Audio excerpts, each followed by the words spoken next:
In this video, I'm going to walk you through how to play what might just be my most played solo game of all time, Imperium Classics. Now, I'll say that this playthrough should be something that you can follow whether you're playing Imperium Classics, Imperium Legends, or Imperium Horizons, because all three games will use the same rulebook.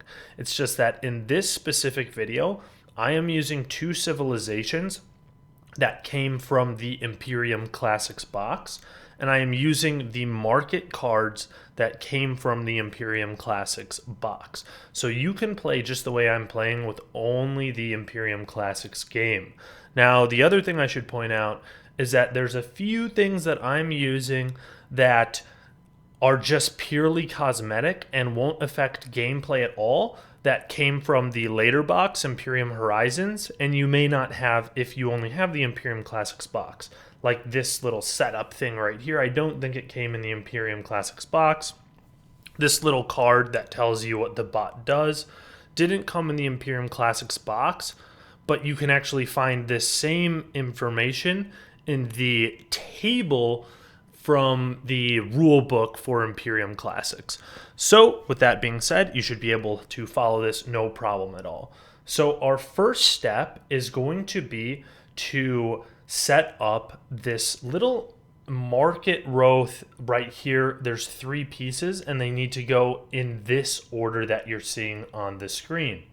The next thing we need to do is we need to pick which factions we're actually going to use. So for this video, I've picked two of the simpler, lower complexity factions so that it'll just be an easier teach. And so I have the Persians are going to be the faction that I'm playing as, and the Romans are going to be the faction or civilization that we are playing against.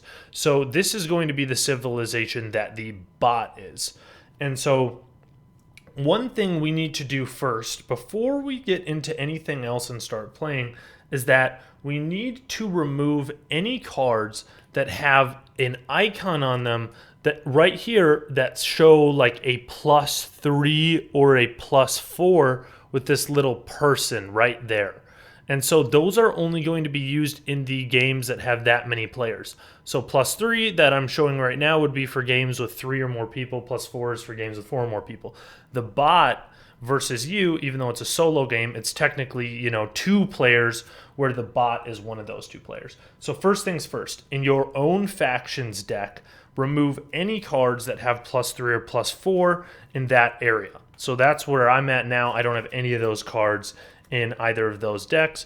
Also in the market deck that has all the cards that we're going to be placing up here, make sure none of them say +3 or +4. So remove all of those. So now let's walk through how do we set up our own player area. So like I said, you don't actually need this, but it's just a nice little guide that I actually use. So the first thing we're going to do is we're going to take one of these cards that says Barbarian on one side and Empire on the other, and we're going to place it down here on the most bottom left part. This is our state card, which shows that we're starting off as a barbarian civilization and we want to eventually at some point become a powerful empire. So we're going to be weaker at the beginning.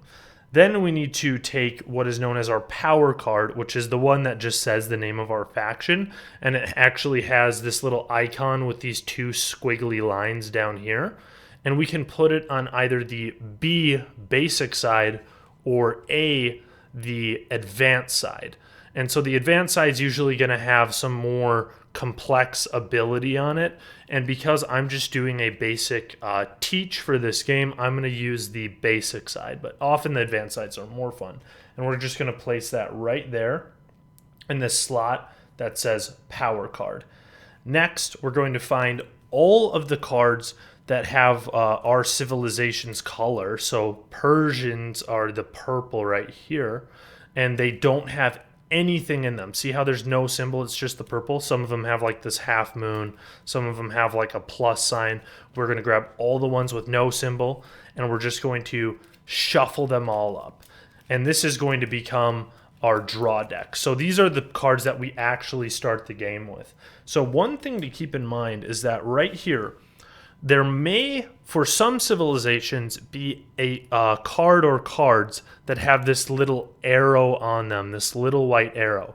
Now, these ones would actually have to go right here in this slot where this matching icon points downwards. But neither the Persians or the Romans have that, so we're not going to worry about it in this playthrough. So now next, we're going to go and find what is known as our nation card, which is the card that has the complete whole circle in this corner, and we're just going to place it right here in this slot. So that is our nation card, which will become relevant later. Don't worry about the glare. Whenever I'm pointing at a card and reading the effects, I'll make sure to get rid of any glare so you guys can actually read it. And then next we're going to need to get our Ascension deck, which is going to be all the cards that have this half moon icon in this bottom left corner here. So for the Persians, we actually have a small amount of them, and that will become relevant later, but that's actually a good thing for this faction. So let's shuffle these up, and now we'll just place them sideways right on top of our nation card.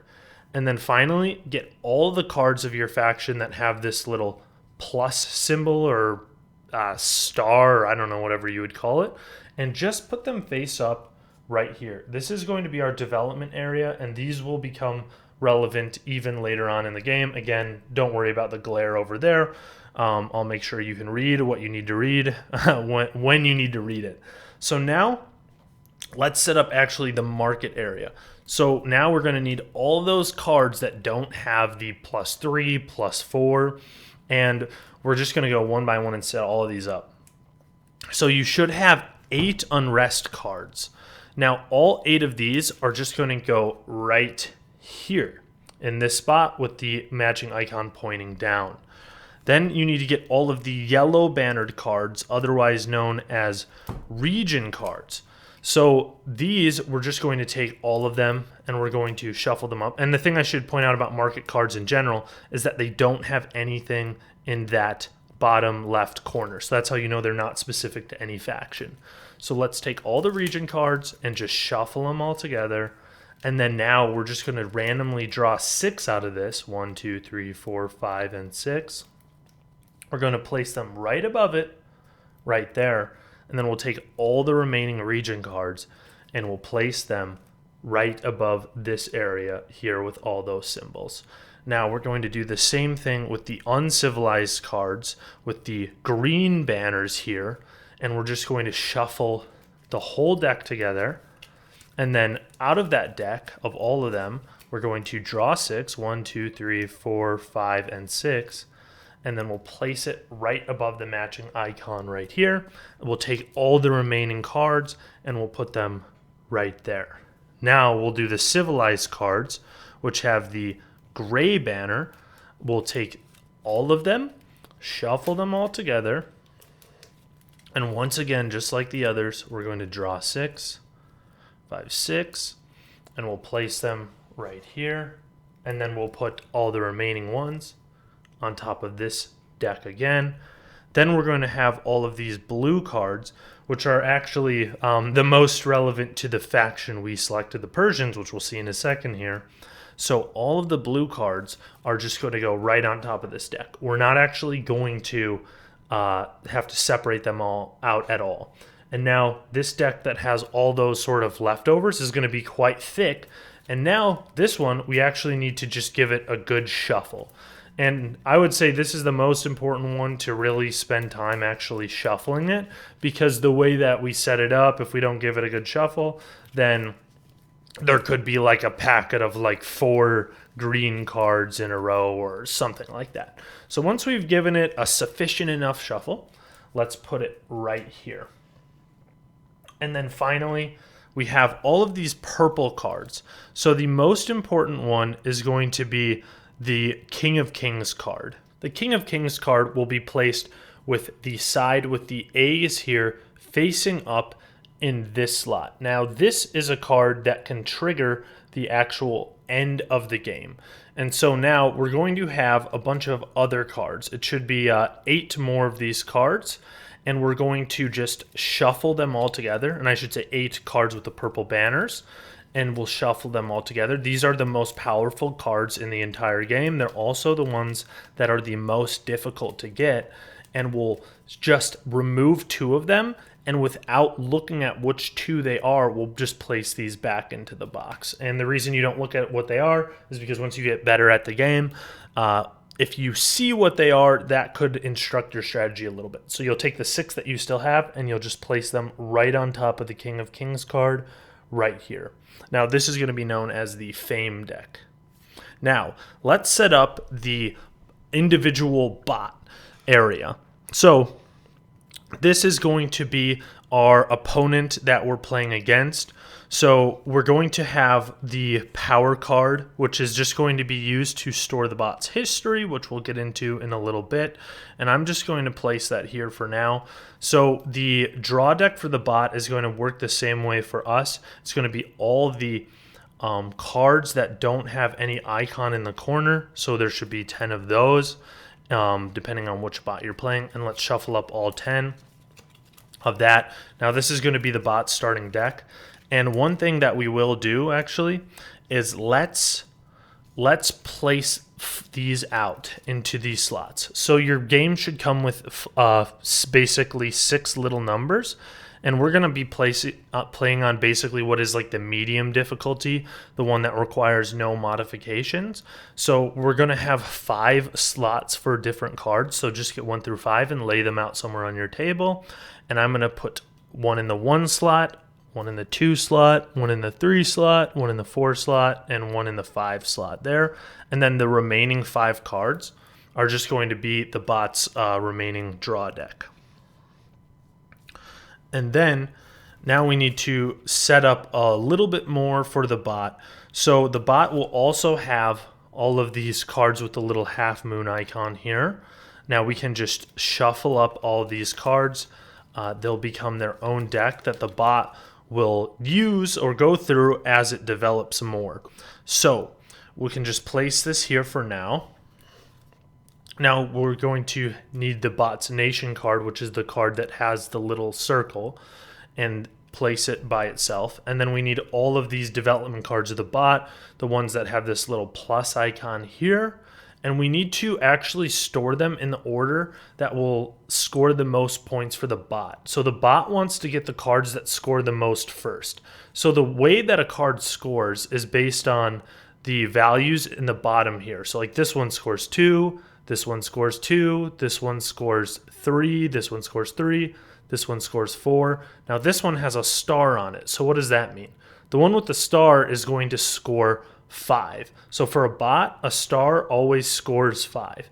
Now there could be a situation where you might have a card that has a question mark. Now the question mark might say something like, if this card ends up in your history, which we'll get to what that means, score 6 points.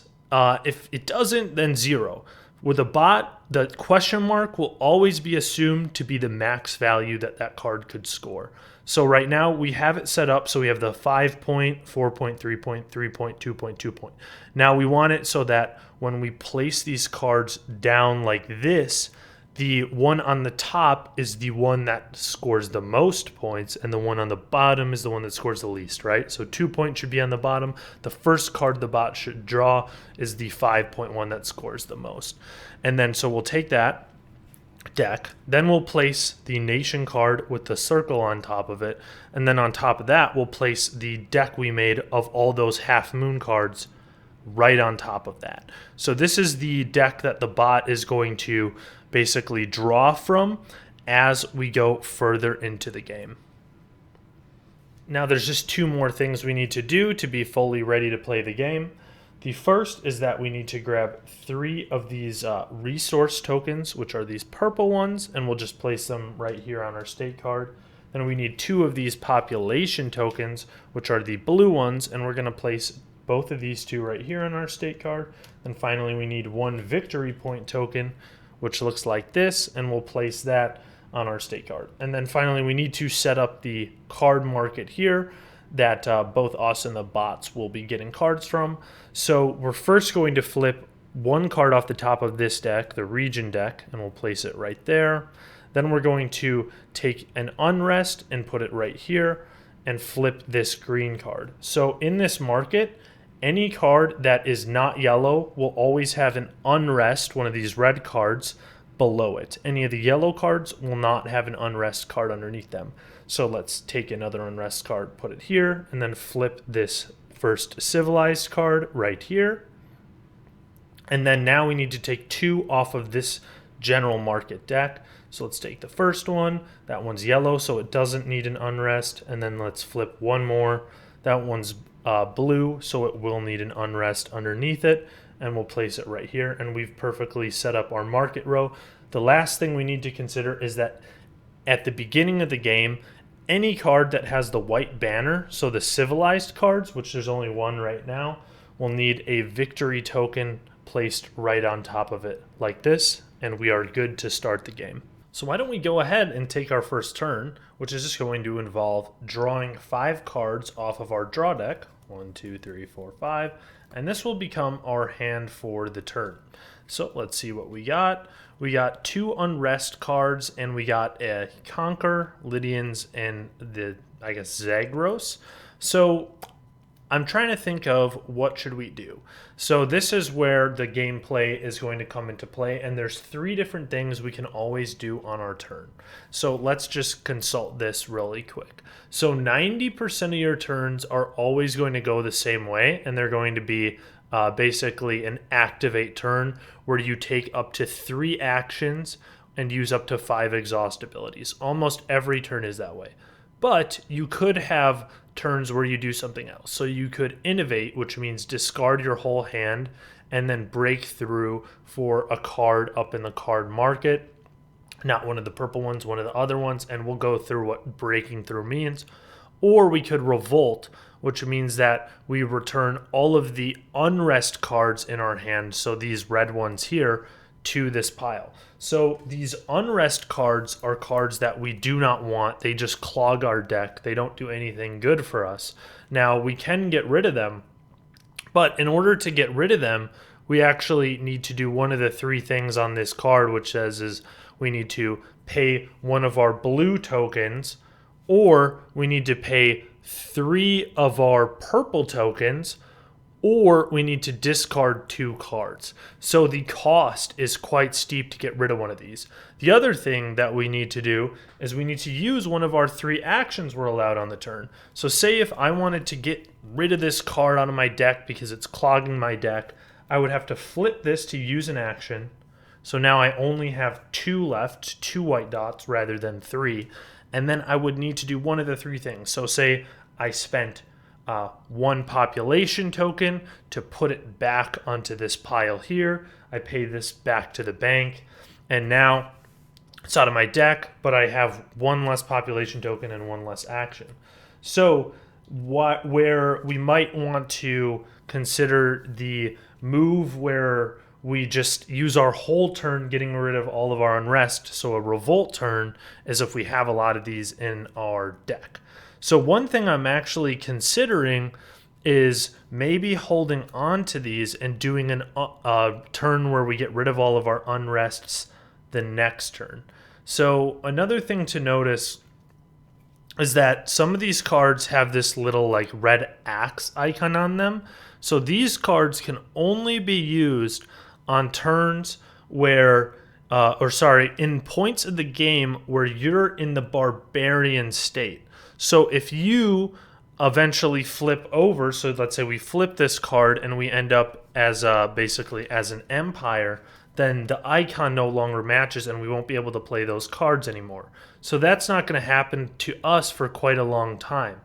But there's cards in the market like this one that have the empire icon that match this. So if we go ahead and we try to stock up on these types of cards right now with this icon, we're not going to be able to play them for a very long time. So we might not be interested in those.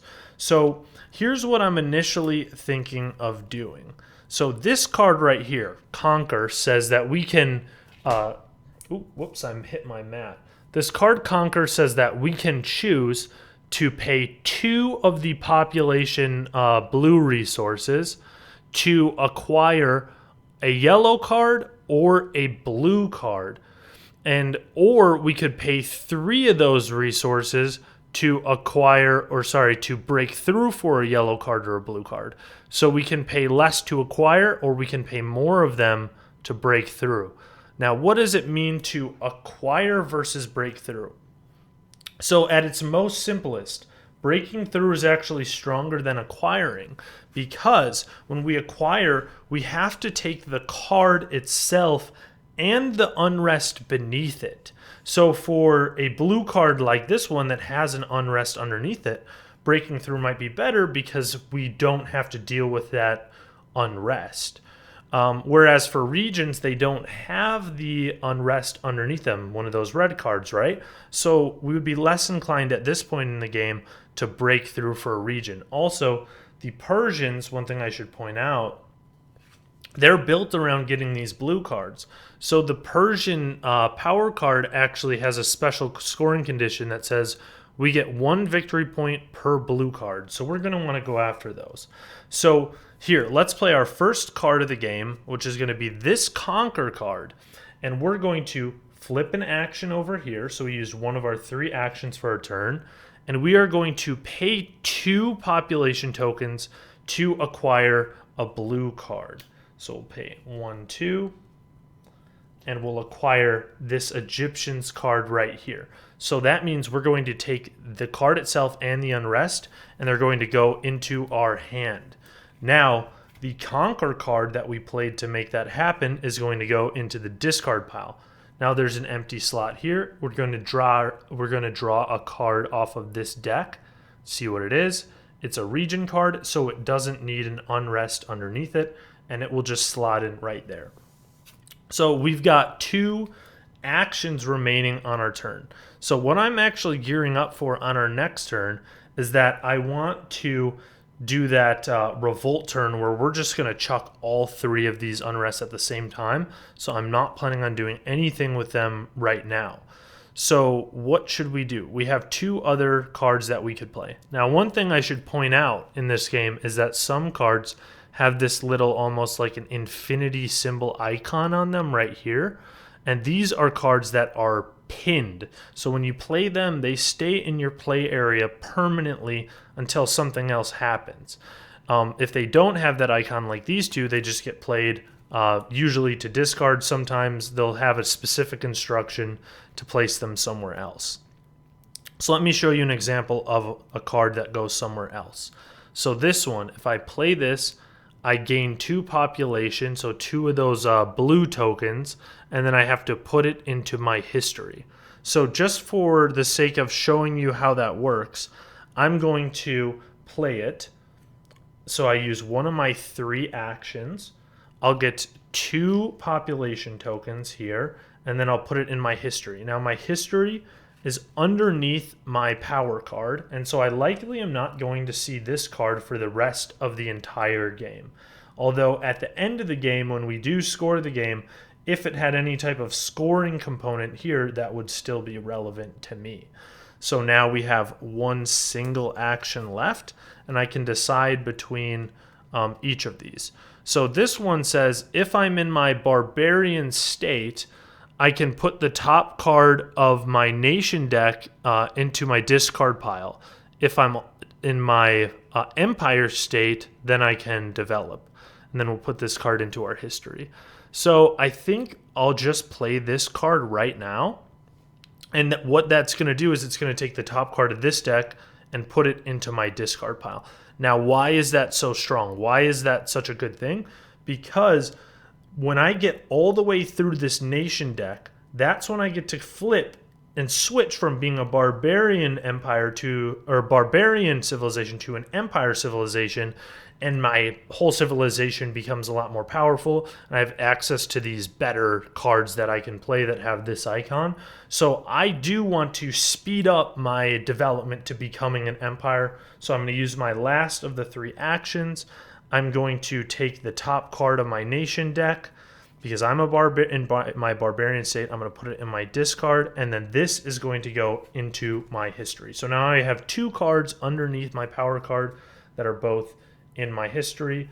I have no actions left, and I didn't actually have anything that I could use any of my 5 exhaust tokens on, so we won't get into that this specific turn. Now, I'm at the end of my turn. I have 4 cards remaining in my hand. Now, I can decide, do I want to ditch all of them and put them in my discard to draw up 5, which is normally what I would do because I want to cycle my deck, and I'll show you why in a bit. But because I want to do that revolt turn on the next turn, I'm actually going to leave these 3 in my hand. I'm going to take this 1 card, discard it, and then I'm going to basically draw up to 5. But actually, the thing I need to do before I do that is I need to take 1 single victory token and I need to put it on one of the cards in the card market. And so I think what I'll do is I'll place it on... sometimes it's good to try to protect cards that you don't want to get destroyed. So by the bot, and the bot kind of does this thing where it destroys cards. So I think I'll just throw it on this one here. And so anyways, now I'm going to discard this one like I talked about earlier. And now I need to draw up to 5 cards. I have 3 cards in my hand. So let's draw 2 off the top of the draw deck and put them in our hand. So that becomes our hand for the next turn. Now it's actually going to be going over to the bot's turn. And one thing I like about this game a lot, and some people criticize this about the game, but I would, disagree with those criticisms, that I think the bot is really easy and quick to run. So it's the bot's turn. What we do is we take the die that came in the game, just a 6-sided die. We're going to roll it. And we see this is actually a really crappy roll for us. So it came up 6. So the die actually will block one of the cards, but if you notice, there's no 6. So if you roll a 6, it gets to do all 5 cards, which is worse for you as a player. So now we'll just go through all the cards in in order, basically 1, 2, 3, 4, 5, and resolve them. So let's draw this, and we see here that this first card says advance, and it has these barbarian icons on it. And so now we need to match the highest identified thing on this card with what the bot is going to do. So we have this advanced card, which I'll just place in the discard for now. So that card, let's go through and we start from the top here and we see if it has it. Does it have the unrest symbol? No, it does not. Does it have this icon here? It does not. Does it say glory? No, it does not. Does it say advance? Yes, it says advance right here. So we can see that we're going to resolve that 4th row advance. We don't get all the way down to that barbarian icon row because advance is a higher priority than that. So this card is now just going to go into the bot discard here, and we're going to resolve what this says. So it says spend 5 of the resource purple icons to break through for a civilized card, which the bot doesn't have. It has 0 of those icons right now. So if unable, it's going to acquire a uncivilized card, so the green card. Now we can stop there. We don't have to do this next if still unable because it actually can do that. So to acquire this card, it's not breaking through, it's acquiring. So it's going to take the card itself and the unrest underneath it, and it will just take both like this and just place them right on top of the bot's draw deck. Now there's an empty slot here. We're going to fill it in, and because it's definitely not a yellow card, we're going to put an unrest card right underneath it. Perfect. Easy enough. Now let's go to the next card. So this one is an unrest. So what do we do here? We check what's the highest priority thing, and on pretty much every bot's card, unrest is actually the first trigger, and the effect is pretty much, I've never seen a bot that isn't just return this to the unrest pile. So we'll take this and we'll put that right on top of that unrest pile. Now we'll go to the third one, Roman expansion. It has this attack icon here, and it has the barbarian symbol there. So let's go and see what's the highest priority. There's nothing that says Roman expansion. Now the attack symbol here is higher up than the barbarian icon, so we're going to resolve this attack symbol. So it says, you recall a region card. Good for us. We didn't have a region card out. We never played one. So that doesn't actually affect us. Now you take a unrest. And this is perfect for us because we take this unrest and we just place it into our hand. And it doesn't matter because we were going to do the revolt turn coming up anyway. So this worked out quite well for us. So let's take this card now that we just resolved and we'll place it in the bot discard pile here. Now we'll go to number 4 and we're looking at City of Rome, which has a little house icon, a city icon here, and it has a pin icon, that sort of like infinity symbol. And we're going to see which of these matches up with this card. Not that one, not that one, not glory, not advance, not prosperity. It doesn't have an attack icon. It's not purple. It's not a region card. And so now we finally get to the point where its highest priority symbol is on there, which is that little pin right there. So this pin is going to say that they're going to gain 1 population token and then put this card into history. So the bot's going to get its first resource of the game. So we'll get the bot its own population token. Now this card that we just resolved is going to go into its history. So we're just going to take the card and we're going to place it underneath its power card, the Roman card. And now it's forming its own little history here. And then now we do slot 5, unrest. What we saw before was that for unrest, it just says return this card to the unrest pile. And so we'll put it right there. And now the last thing we would have to do on the bot's turn is take the victory token and put it on one of the cards in the market. But because the bot rolled a 6, that doesn't happen. So you can think of these slots as like 1, 2, 3, 4, 5. And there's really no 6. So because we rolled 6, there's nowhere for this one to go. Had the bot rolled, say, a 2, then it would go on the second one and we just place it right there. But they rolled a 6, so there's nowhere to place it. And then finally, say the bot had like rolled a 2 or something. There would have been one card sitting there that we hadn't resolved. It would have looked like this. Then at the end of the bot's turn, we would simply slide that one we didn't resolve into the one slot, had that existed. We'll see it on a future bot turn. So what we're going to do at the end of the bot turn is we're going to fill up all of these slots with the cards off the top of the bot deck. And now the bot is going to be ready for its next turn, which happens after we go. Now the final thing that's going to happen each round is that there's going to be a solstice turn where if any of the cards of our cards have something that says they're like a solstice effect, we would do it right now. At this point in the game, we don't have that, so we'll just go straight into my next turn. Now let's move on to our next turn. One thing I realized we should have done at the end of our previous turn was we should have reset our action so we would have 3 again. Now we could do a standard activate turn where we use actions and exhaust tokens, but like I said, we're going to do one of the unusual types of turns. So you will rarely ever do this playing this game, but we're going to do the revolt turn. So we're going to return any unrest cards in our hand to the appropriate pile. So let's take all 4 from our hand and then let's put them into this pile here. And now we just have these 2 cards. And so that's our entire turn. Now we do the cleanup phase. So our first step is going to be to add 1 victory point token to a card in the market. So I'm going to take one of these, and I guess I'll place one maybe just right here. And then now we need to basically flip any of these back over, return all these back to here. We didn't do any of that, so we don't need to worry about that. Now we can discard any number of cards. And we have these 2 cards, and I just want to cycle my deck faster, and you'll see why in a second. So I'm going to discard both of these, and then we draw back up to our hand limit of 5.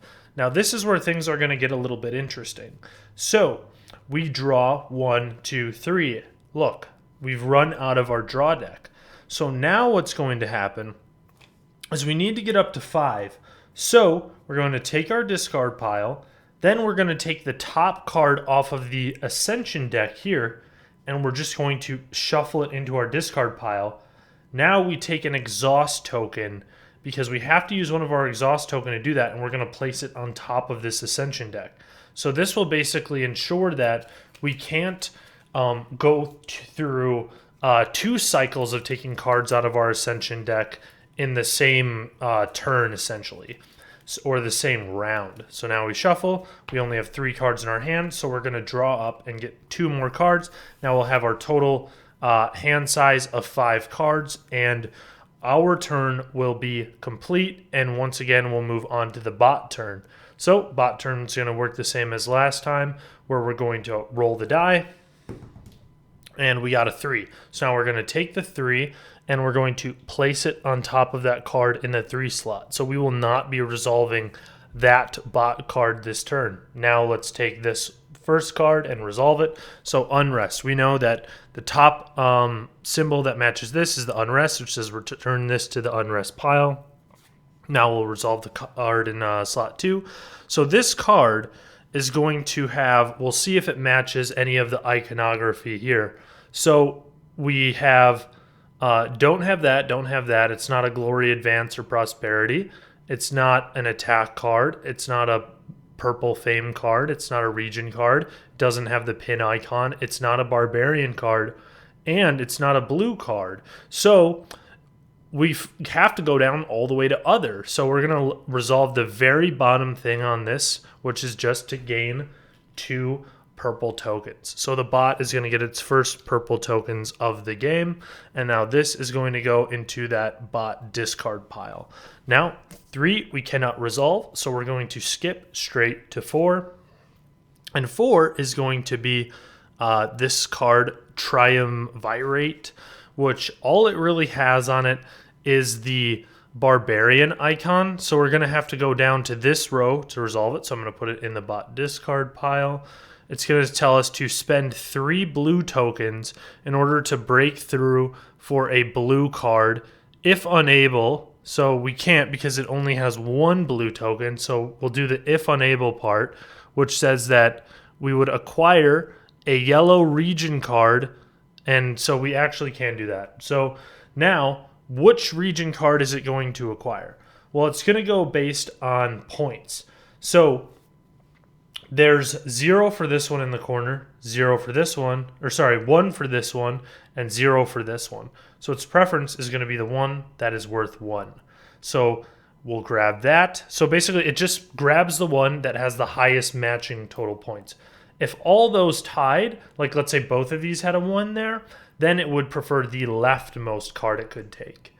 Now, let's say if both of these had a 1, but this one had this victory point on it, and that one had, say, 2 victory points on it, so they tied on the scores, it would prefer the one with more victory point, or basically the most tokens sitting on top of it. So anyways, we'll get to more situations like that as we go through the playthrough. So it's going to take this card, and it's going to place it right on top of the draw deck.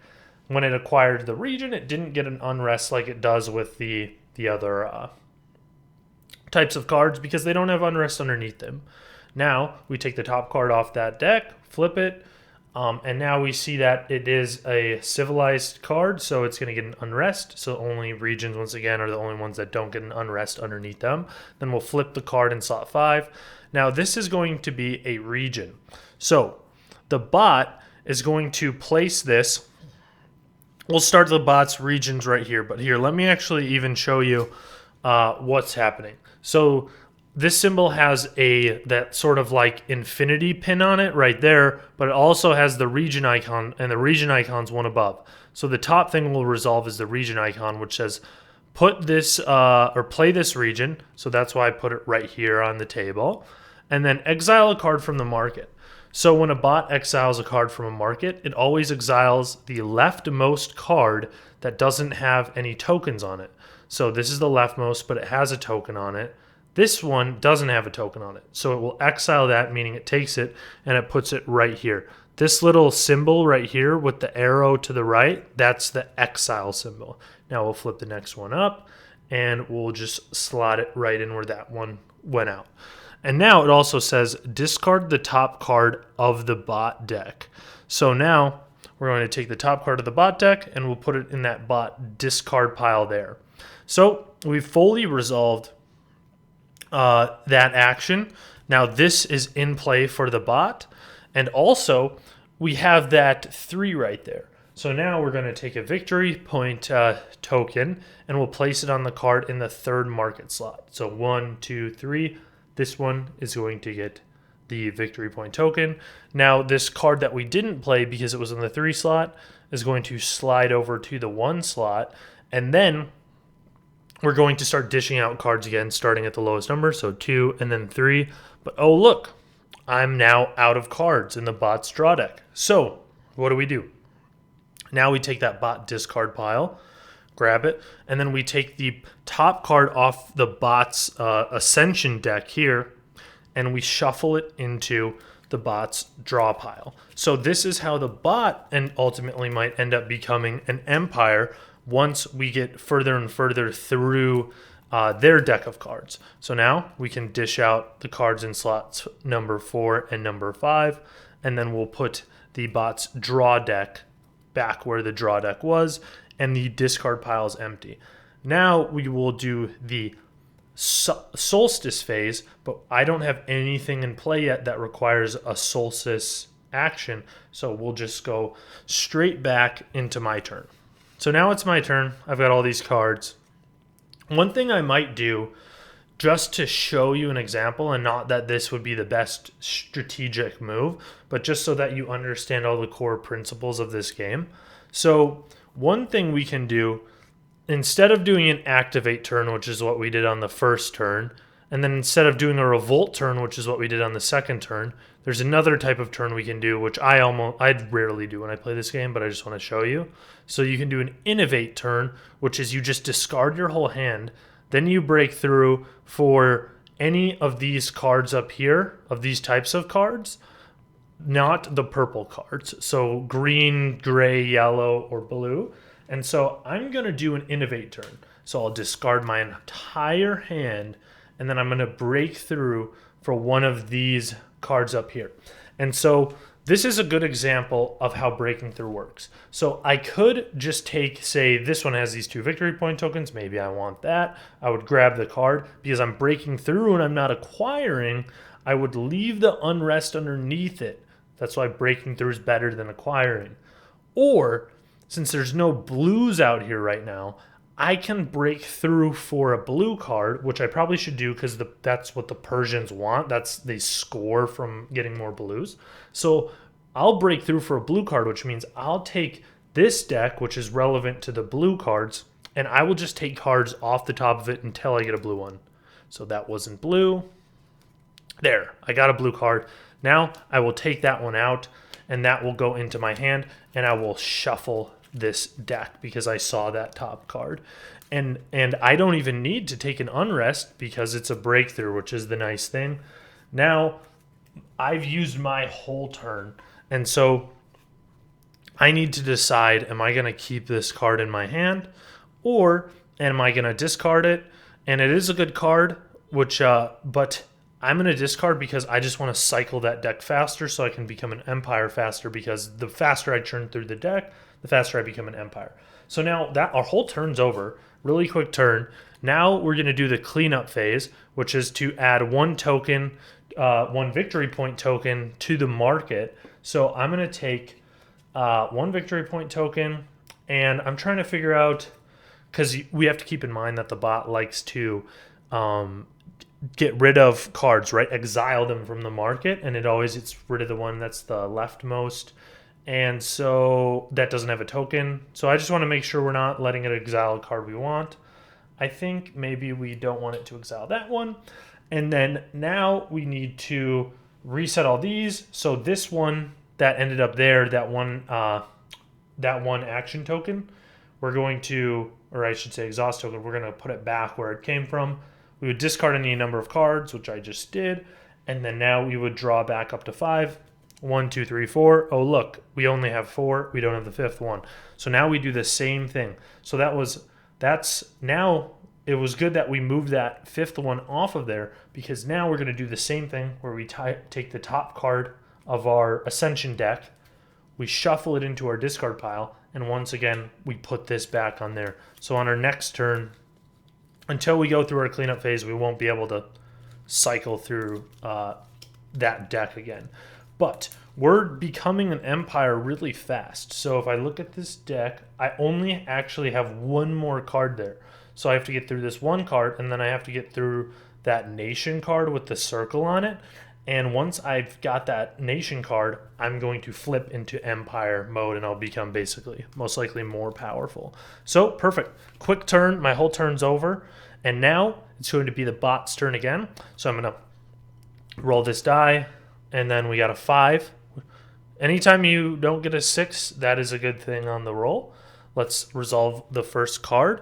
So we got a Conquer card. None of these are specific to Conquer here. So the first matching icon is going to be that Barbarian icon. So this, I'm going to put this in the discard pile now, that Conquer card. And then I'm going to read that this says to spend 3 blue tokens, which we do not have 3 blue tokens, to break through for a blue. So we can't do that. The next is that if we're unable to, we need to acquire a yellow region card. So let's do that. We can do that. Now, this is a good example of that left tie. So neither one has a score. They both are worth 0. So then we would look which one has the most tokens. They both have exactly 1 token. So now, which one do we prefer? We prefer the leftmost one if we are tied on both of those things. So the bot is going to get the victory token from that card, place it here. Now this yellow card it's acquired is going to go on top of the bot's deck. And then we have an empty slot, so we're going to flip the top card from there. It is a yellow region card, so it doesn't get an unrest underneath it. And we have fully resolved that last card. Now let's go on to the second card, which is a Prosperity. Now, Prosperity has its own line item on here, which is right here. And so that's the first matching line. So it says discard the top card of the bot deck. So we'll discard that card. Gain 1 purple resource and 1 blue resource per region the bot has in play. And it only has 1. So the bot's going to gain 1 purple and it's going to gain 1 blue. And we'll put those on the bot's card there. And then it says you may draw a card. So I would pretty much always take that opportunity to draw a card. So we're going to draw that. Perfect. Just because we want to cycle our deck faster. Now let's resolve the card in the third slot, which is the Glory card. So Glory, if we look on here, so I'm putting that back in the discard pile. Glory has its own line up at the top, which says abandon 3 region cards to gain the top purple or Fame deck card. The bot only actually has 1 region card in play, not 3. So we have to go to the if unable. So if unable, gain 1 victory point token. So we'll grab that. And we have to recall a yellow region card. And if fortunately, we do not have any yellow region cards in play to recall, so we don't have to do that. And so this was actually a pretty nice card for us. And the thing about how this works is if it can do anything on that whole line, it will stop and it will execute that line. So because the bot couldn't do the first thing, it didn't have 3 regions to get rid of, so it got to the if unable. And then it said gain 1 token and we recall a yellow card.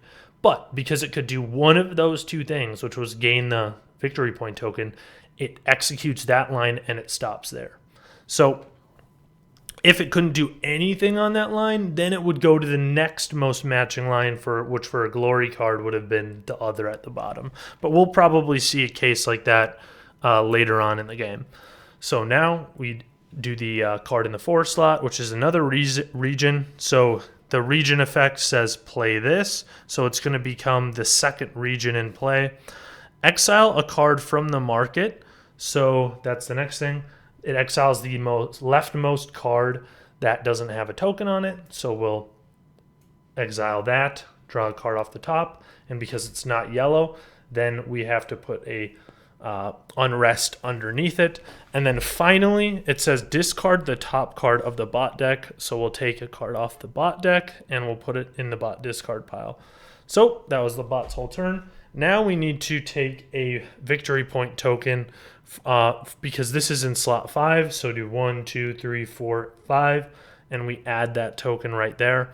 And then this card that we didn't use in slot 5 will slide all the way over to the 1 slot.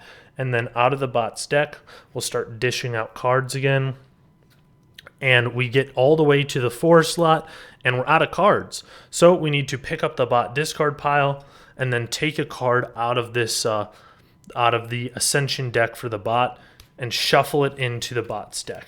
So the bot is also becoming basically closer to being an empire rather than a barbarian civilization. And we'll take one of the cards, put it into that 5 slot, and then take the bot's deck and put it right back there. Now we would do any solstice actions if there were solstice. Now we would do any solstice actions if there were solstice actions, but there's none to do, so we just go right back to our own turn. So what should we do on our turn? We've got a bunch of regions. We've got an unrest, and we've got an advance and a glory. So one thing that's going to be important to note is that glory cards are, this card is extremely strong, but it requires a lot of setup to get to the point where you're going to be able to use it. So the glory card says that this card cannot be garrisoned, which will become relevant. I'll explain that right now. So, and then it says abandon 3 regions to look at the top 2 cards of that purple fame deck and take one of those cards. So we would have to have 3 yellow region cards in play on our side in order to get to the point where we could actually use that. So let's go through how that might look. So let's talk about what it means by it says it can't be garrisoned. So we have these 3 region cards. This one says you may garrison a card. This one says gain 3 purple tokens, you may garrison a card. This one just says you may garrison a card. So I'm going to play this one because I think it's, the strongest because it gives us those 3 purple tokens. So I'll just place it up here. So it says gain 3. So when we play it, we need to pay one of our 3 actions to play it. Then we're going to gain 3 of the purple tokens. And then we may garrison a card. So I'll just show you what that looks like. Let's say we wanted to garrison this unrest. So we would just tuck the unrest underneath this card like this. And so why would I want to garrison something? What is the advantage? Well, remember that to become an empire and get more powerful cards in my deck and be able to play these more powerful cards with these empire symbols, I have to cycle through my deck a certain number of times. So by getting these cards out here and out of my deck has made my deck smaller, and I can basically cycle faster. So I couldn't have garrisoned Glory because Glory specifically tells me that this card cannot be garrisoned. So now what should we do next? Well, one thing I'm thinking of is that we now have a lot of purple tokens, and this advance card actually allows us to spend these purple tokens in order to get cards from the market. So this card is telling us that we can choose to pay 3 purple tokens to acquire a green or a civilized card, or we can pay 5 to break through for one of those. And since we're getting actually pretty close to being developed, I might go ahead and buy one of these civilized cards, because this one, this green card, I can play it, sure, I can play it sooner than later, but I'm going to be civilized pretty soon because there's only 2 cards left in my Ascension deck. So I'm going to pay 3 purple tokens to acquire. I'm not going to break through, so that means I'm going to get an unrest. So I take 3, put them back in the bank, and I'm going to acquire, I think I'll acquire this one because I just want those 2 victory point tokens off the top of it. So I get to keep these 2. I'll put them on my card over here. And now I take this card and the unrest because I acquired, and both of those will go into my hand. And because I played this card, I have to have spent one of my 3 actions to have done that. And now we'll just flip this to see which card comes up next in its slot. So whenever you're filling in one of these cards and these 3 spots, you're going to draw from its relevant deck to basically fill in its empty slot. If you take from one of these 2, you're going to take from this deck. However, say we get to the point where everything on this deck was empty, and then one of us, either us or the bot, acquires this card or breaks through for this card, goes away, now we have an empty slot, we would fill from this big deck to there. So we've got 1 action left, and I'm thinking something that could be good because we just have a lot of cards in hand is we could either garrison a card or we could try to get rid of this unrest because one of the ways to get rid of it is to discard 2 cards, which can be good when you have a big hand and not a lot of actions. But because we can't actually play this card for a while because it's for empires only and we're still in our barbarian state, I'm going to garrison it. So I'm going to use my last of my 3 actions, and then I'm going to play this Zagros card, and I'm going to, it says you may garrison a card on it, so I'm going to garrison this card. So it's going to go right under there, and we'll just put these 2 right next to each other. So now I've used all 3 actions, and now we have to go through the cleanup phase again.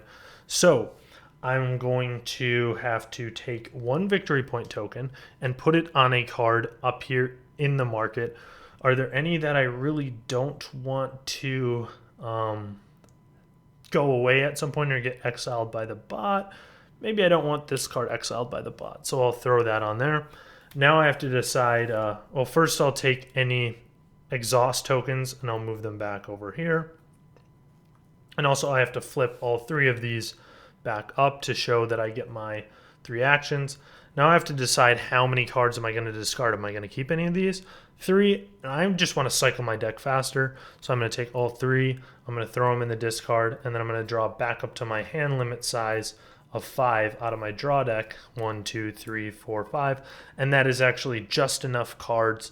And ideally on my next turn, if I could do something that would draw a card, that would be good, so I can get through that last card there. And we'll see, I probably don't have anything at this point in the game that allows me to draw cards. But now it's going to be the bot's turn. So I'm going to roll my die. I get a 2. That's good. Now let's go and resolve cards one at a time. So we have the advance card, which has its own line. So let's put this into the bot discard pile. Go look at advance, which says to spend 5 purple tokens to break through for a civilized card, but the bot doesn't have enough purple tokens to do that. So then it says if unable, acquire a uncivilized card. So the bot can do that. And so there's only one of them out there. So it's going to grab this card, and it's acquire not breakthrough. So it's going to take the unrest with it, and it's going to take both cards just like this and place them on top of the bot's draw deck. And now we need to fill in that empty slot with a new card, and because it's not a yellow card, we put the unrest underneath it. Now we get to 2. It's blocked because we rolled a 2, so that card doesn't get resolved this turn. 3 is unrest. Now unrest says please or just return this card to the unrest pile. So simple enough. We put that there. 4 slot, Roman expansion. This has the attack icon and it has the barbarian icon. So let's go see which of these is higher up, and we can see that the attack icon is higher on the card than the barbarian icon is. Barbarian's all the way down towards the bottom. So attack says you recall a region, which really stinks, and you take a unrest. So let's just recall, I'm going to recall this one specifically because it gave me the 3 population, or the 3 purple tokens, which was nice. And then I'm going to take an unrest into my hand, and now I just have a huge hand for next turn. And then now let's resolve this one. Triumvirate. So all this one has on it is the barbarian icon. I'll put it in the discard there. and it says spend 3 blue tokens, which the bot doesn't have. It only has 2 for a blue card. If unable, acquire a region. Oh, so it will acquire the only region that's available. It'll get these 2 victory point tokens, place them on its own card. It will acquire it onto the top of its own deck, and then we'll fill in that empty slot with a new region card. And now, finally, we put the victory point token on the 2 slot, so 1, 2. We take this die off, and we slide the card that wasn't resolved over into the 1 slot, and then now we just draw cards off the top of the bot's draw deck until we've filled all of the slots. And that was the whole bot turn. And yeah, once you play this game more, you can basically resolve the bot's turn really quickly. So now we have a huge hand. We basically have a huge hand. We need to figure out what we're going to do. It's back to our turn. Also, I should say we don't have any solstice effects, so that's still not relevant till this point in the game. Is there anything over here that can allow me to draw a card? I just don't see anything that has any card draw. So I'm not going to be able to, unfortunately, switch my discard over on this turn. So let's see, what are we going to do here? I like this one because, and we haven't been introduced to this concept yet, this one says free play, gain 1 blue token. So that doesn't count as one of my 3 actions. So I'm just going to play that. Doesn't count as one of my actions. And I get a blue token. I really like to try to stack up a lot of these free play cards for that reason. Now, we have a big hand and we have some unrest. So when I have a big hand and I have unrests, one thing I generally like to do is I like to get rid of them by ditching other cards. So I think we can, so basically each unrest can be gotten rid of by discarding 2 cards. And so we have 5 other cards that aren't unrest. So we can use 2 of our actions to get rid of 2 unrest, and then we'll have, because we have to discard, 2 for each, we'll have 1 card left over, and that could be all 3 of our actions. So let's see what seems like a good play for us right now. We do want to get blues, and we do have enough to use this Conquer card. And this Conquer card says that we can pay 3 to break through for a blue. We could pay 2 to acquire a blue, but there's no blues out here to acquire, so we would have to break through to go into that deck to get them. So what I'm going to do is I'm going to use 1 action to return this unrest by discarding 2 cards. Then I'm going to use a second action to return this unrest by discarding 2 cards. And then I'm going to use my third action to break through for a blue. And I'm going to do that by paying 3 of these blue tokens to the bank.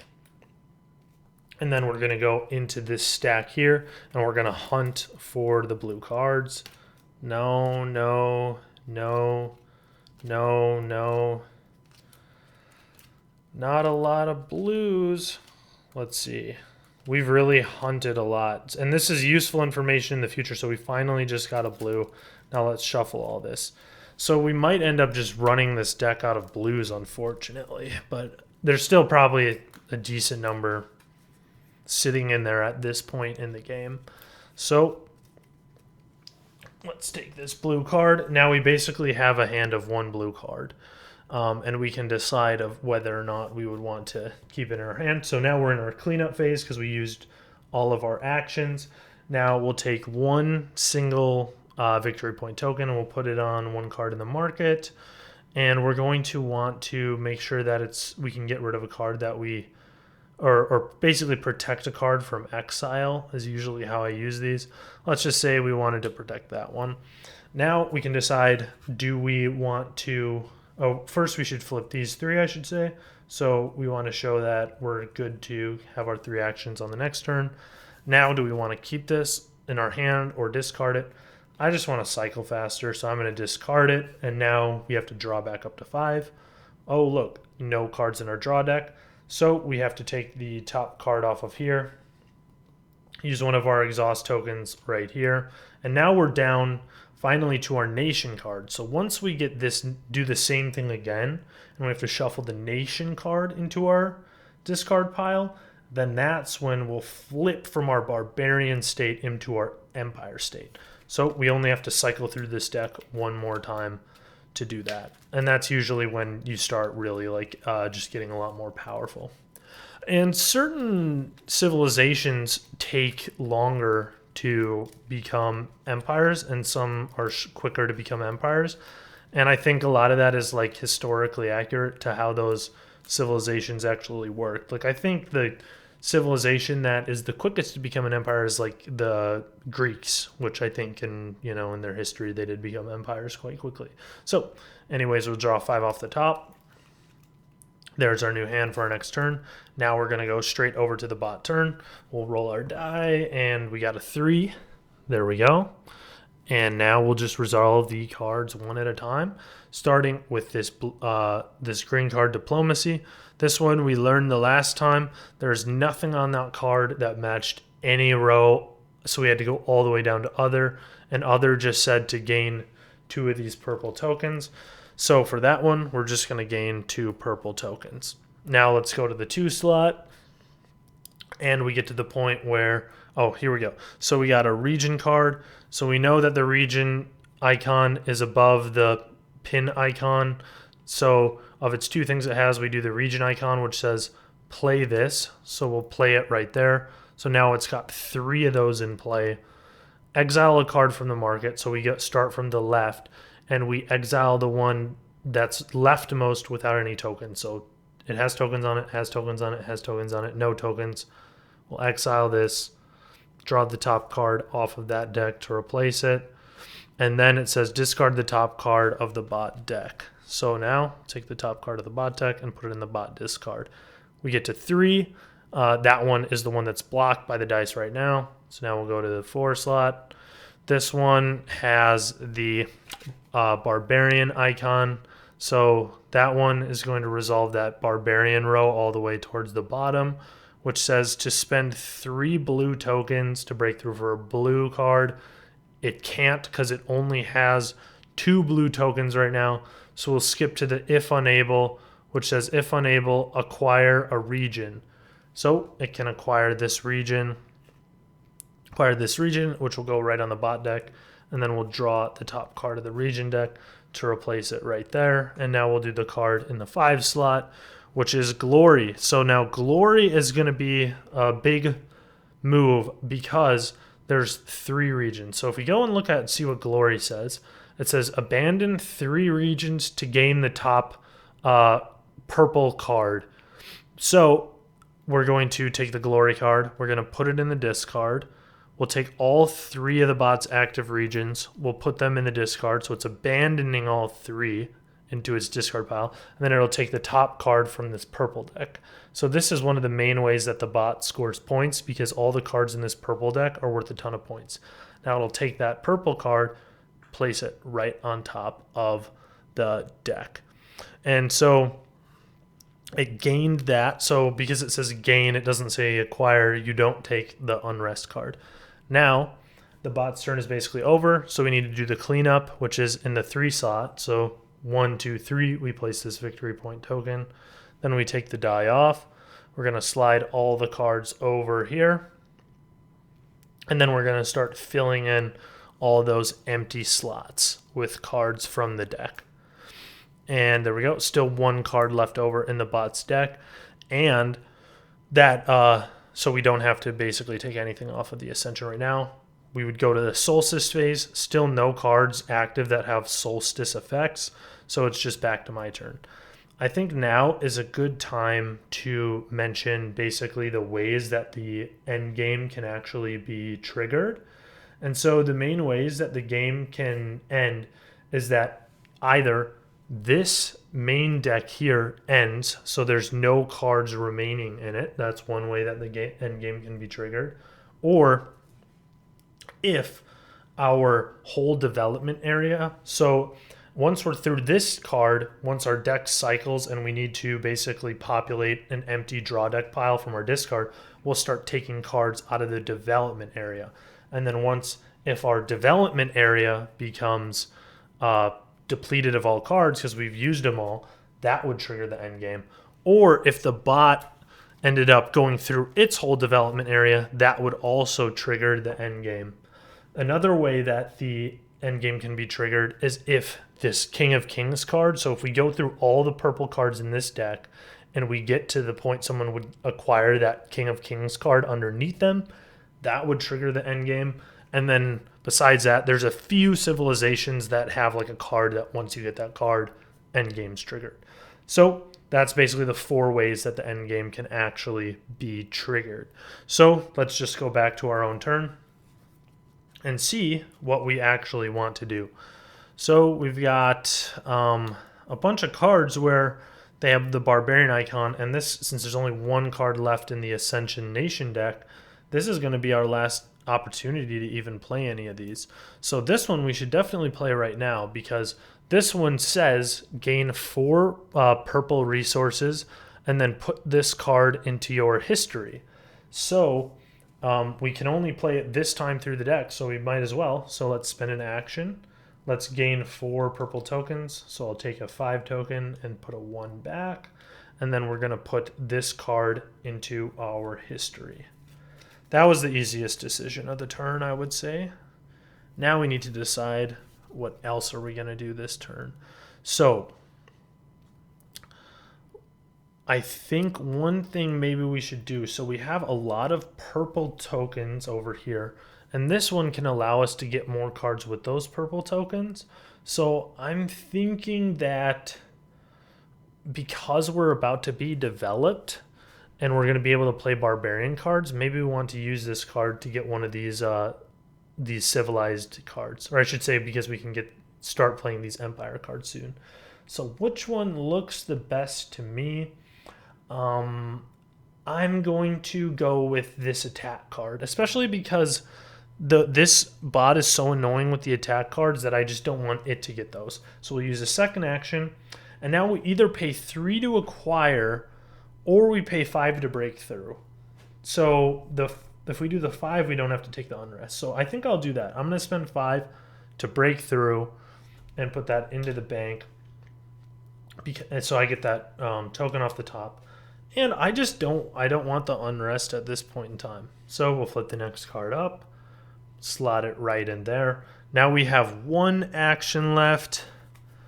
I'm thinking it could be good to garrison this card because we're not going to be able to play it on the next time through. So I'm going to... Oh, and one other good effect I see on this one is it says you may put a card from your discard pile into your history. So I don't want this in my deck anymore. I would rather tuck it into my history because I'm not going to be able to play it the next time I cycle through my deck because we're about to flip into our Empire state. So I'm going to use my last action. You may put a card from your discard pile into your history. So let's put this one from the discard pile into the history. Then let's garrison a card. So I'm going to garrison the other card I'm not going to be able to play because it's Barbarian state. We'll put it right under there. Perfect. Now I have no actions left. I have these 2 cards. So now I'm in my cleanup phase. I need to put this on one of the cards in the market. I'll throw it on this one, I guess. I kind of don't care about this card and don't want it, so I don't mind if the bot exiles it because I'm going to be out of my Barbarian state very soon. Now I can decide, do I want to keep these cards or discard both of them so I can cycle my deck? And I want to cycle my deck faster. I can't even play exports on my next turn, so chuck it. Also, I'll take this exhaust token. I'll put it back with the other 5, and then I'll flip all 3 of these so that I'll have 3 actions. Then I'll drop to 5 cards from my deck because I discarded 2. And now that's my hand for my next turn. And we will go straight into the bot's turn. Let's roll the die. Blocks the second card. Let's resolve the first one. Unrest. Unrest says return this to the unrest pile. The card in slot 3 is a region card. So we're going to play this Then we'll exile a card from the market, which will be the leftmost one without any tokens. So that's this one. Let's draw the next card off the deck, slot it back in. Then it says discard the top card of the bot deck. So that's the bot deck. We'll discard that. Now we'll go over to slot 4. Slot 4 says play this because it's a region card. Once again, we'll exile. And that stinks because I hate to see my blues go away when I'm hunting for blues. And then draw the top card off the deck. And then discard the top card of the bot deck. Now, this is an interesting case. So there's no card in the bot deck. This says discard the top card of the bot deck. So you would think, oh, maybe I should like reshuffle this and you know, grab the card from the Ascension deck and put it in. Nope. If you can't discard, you just don't do it. So we can ignore that, which is actually good for us as the player. And then finally, we got a Conquer card, and there's no Conquer name on this here. So what we would go down to is that Barbarian line there, which says spend 3 blue cards to spend 3 blue resources to break through for a blue card. Which it can't because it only has 2 of those blue resources. Then it says if unable, acquire a region card. So it was unable to do that, so it's going to grab a region card. It's going to put it on top of that empty bot deck. Then it's going to fill that slot. So it's really acquiring tons of region cards. Now that's the whole bot's turn, and now we go to the bot's cleanup phase. So we'll take the victory point token, and we have to put it on the 2 slot because that's where the die is. So 1, 2. Ooh, this one's becoming very appealing to me now that there's 3 on it. Then we'll take this off. We'll slide this over to the 1 slot. Then we'll go from the draw deck to populate, starting at the lowest number, so 2. Now, draw deck's empty. So we take the discard pile. We take the top card off of the bot's Ascension deck, and we shuffle it into the discard pile. And now we're going to have to populate those last 3 slots. So let's go 1, 2, and 3. Now it would go back to the solstice phase. There is no solstice phase because none of my cards have a solstice effect. So it is just back to my turn. So what should I do on my turn? One thing I do like is this card has, again, that free play, so it doesn't cost me an action, so I'm pretty much going to play this every time. So free play, gain 1 blue resource. So let's do that. Free played for 1 resource. Now, one thing I want to do, because the bot is being really nasty and it keeps making me recall my region cards, I would like to do my own glory while I still can before, because I need to abandon 3 region cards to get purple cards off of here. So let's dedicate our turn to that. So let's do this one. Our first action, so we flip this token down here, and then we gain 3 of these purple resource icons. And then we may garrison a card. There's really no point in us garrisoning a card right now because we're about to abandon them anyways. So now let's do the glory card. So we'll flip this action to do that. So this says abandon 3 region cards to look at the top 2 cards of the purple fame deck and take 1 of those cards. So we'll abandon 1, 2, and 3. And notice how I had cards garrisoned underneath. Those are going to be abandoned into the discard pile as well. So we just end up with a big discard pile. Now we're going to take the top 2 cards off of here and we're going to look at them and we're going to take whichever one we want the most, and then we'll put the other one back on top. So this one says, free play, gain 1 action, you may put this card into your history. So then it becomes worth, I'm not sure if you can read this exactly, but it says it's worth 6 VP if in history, and worth 2 VP otherwise. So this is an extremely good card because instead of doing 3 actions every turn, we could potentially do 4 whenever we have that card. This one says, free play. You may draw a card. Ooh, that's good. Card draw would be useful. Steal 1 from each other player, so we get to steal a victory point token from over here. So steal 1 victory point from them. if they can't pay it, then we give them an unrest. So we clog their deck up. So both of these are really good, and that's why these purple cards are generally the strongest ones in the whole game. And one other thing that I'm leaning towards is I think normally I would take the card that gives me an extra action every turn, but because this one has the attack icon, and the attack icons are so annoying on the Roman bot's card, and the attack icon is actually above the purple icon. See how the attack icon's one row above purple? I'm thinking that I'm just going to take the one that has the attack so that the bot can't have it. So I'll take the one I didn't grab, and I'll put it right back on top of that deck there. And now we've got one last action left. Definitely I should do this. So I'm going to do this because we just, got this card. This is such an awesome card. So let's free play. You may draw a card. So we draw one. Then it says steal one from each other player. So let's steal the bots. So we get that. And if he couldn't pay, then we'd give him an unrest, but he could pay. Now we got our one action left. Okay, this could be a good way to show how another mechanic of the game that I haven't shown yet.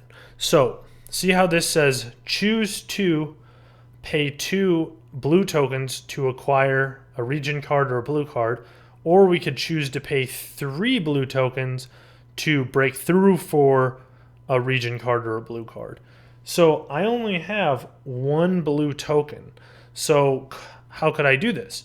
Well, I can pay these victory point tokens as if they were 1 blue token, or I can pay them as if they were 2 of these purple pinkish tokens. So I'm going to break through for a blue card. So I'll pay 1 blue plus 2 of these to substitute as blues. So I've basically paid 3 blues this way to break through for a blue card. So I'll go into this deck here because there's no blue cards available. So I have to go to the deck, and I'm just going to go through until I find a blue. And there we go. We got ourselves a blue, and that's just going to go right into our hand. And also, to have played that card, I needed to use my third and final action right there. So that's going to basically do it for our whole turn. Now, let's see. We're going to go through our cleanup phase. So first step is always to take one of these and put it up here. I think what I'm going to do is maybe block this one from getting exiled. And then now we would flip back all 3 of these, and we would decide, are we keeping any of these in our hand, or are we going to chuck them into our discard? And because I just want to cycle my deck faster, I'm going to take all 3, put them into my discard, and now we're going to draw up. So let's draw up. We draw 1. We need 4 more. Empty deck. Now, so we would normally, right, just take a card off this Ascension deck here. But that's the last card. That's our nation deck. So our nation deck is going to get shuffled into our deck. And when you take the nation card, that is when you flip from your barbarian state into your empire state. So now for the rest of the game, we can no longer play the cards that have the barbarian icon, but we can play those cards that have the empire icon. So really, generally, we just got a lot more powerful, but we need to start getting rid of a bunch of those barbarian cards and try to get them into our history so we're not like clogging our deck with a bunch of unplayable cards, which is basically going to be our problem maybe a few times through the deck. So we drew 1 already. We need to draw up to 5, so we're going to draw 4 more cards, and that is going to be our hand for the next turn. So now we go back over to the bot's turn because our turn is completely done. And let's roll the die. Place that on the 4 slot. Resolve the card in the 1 slot. And so this is going to be interesting. So this is our first time seeing the purple card. So the purple card says, spend all the blue resources to gain the same number of victory points, and then put this card into history. So let's throw this card into history. Now this wasn't the worst thing because the bot actually only had 2 of these blue resources.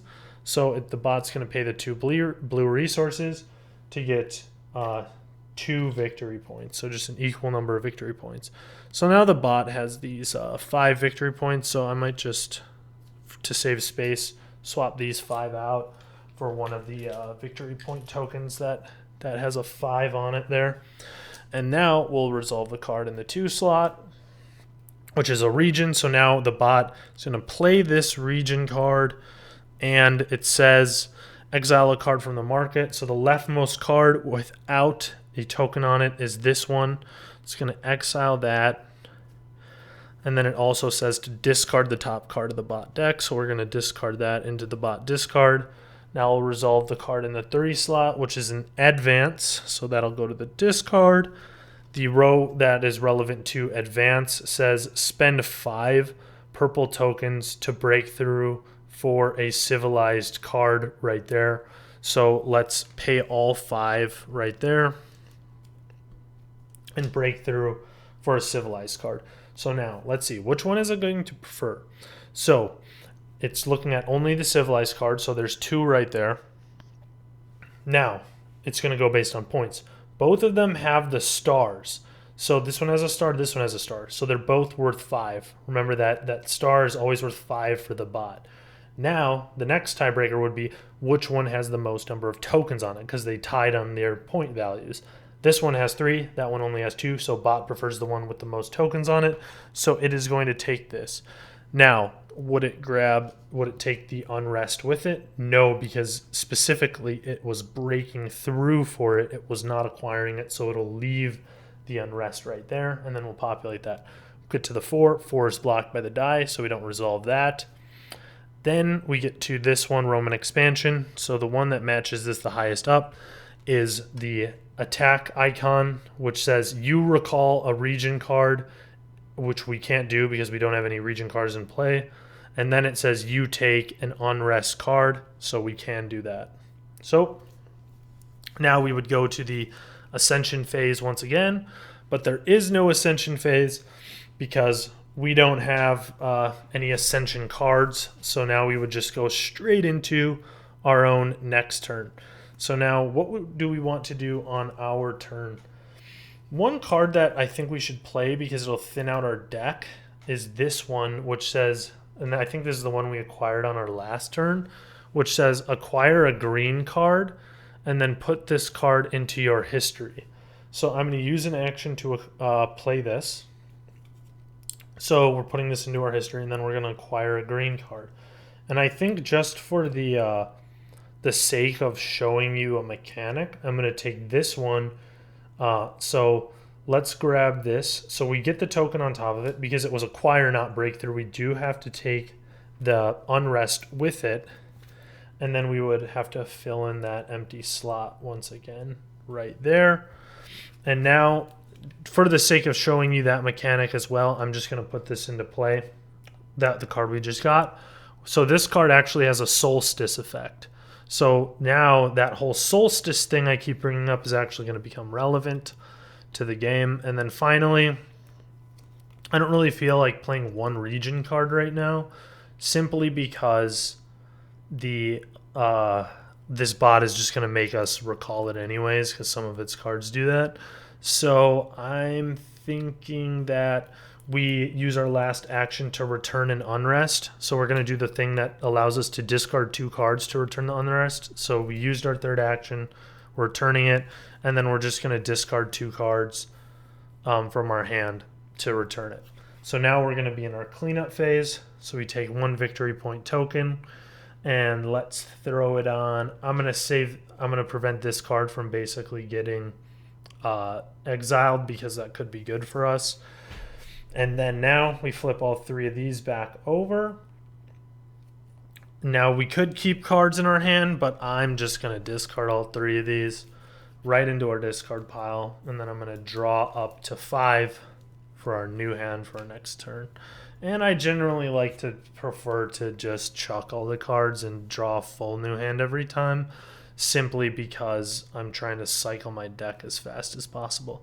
Oh, one thing that I forgot to do, it seems, on the bot's last turn was I think I forgot to do the bot's cleanup, so I'm going to do that right now. So I had to put in the 4 slot a victory point token. The game really hasn't been affected by that at all. So then this would have slid up to number 1, and then we would have filled out the rest of those cards there.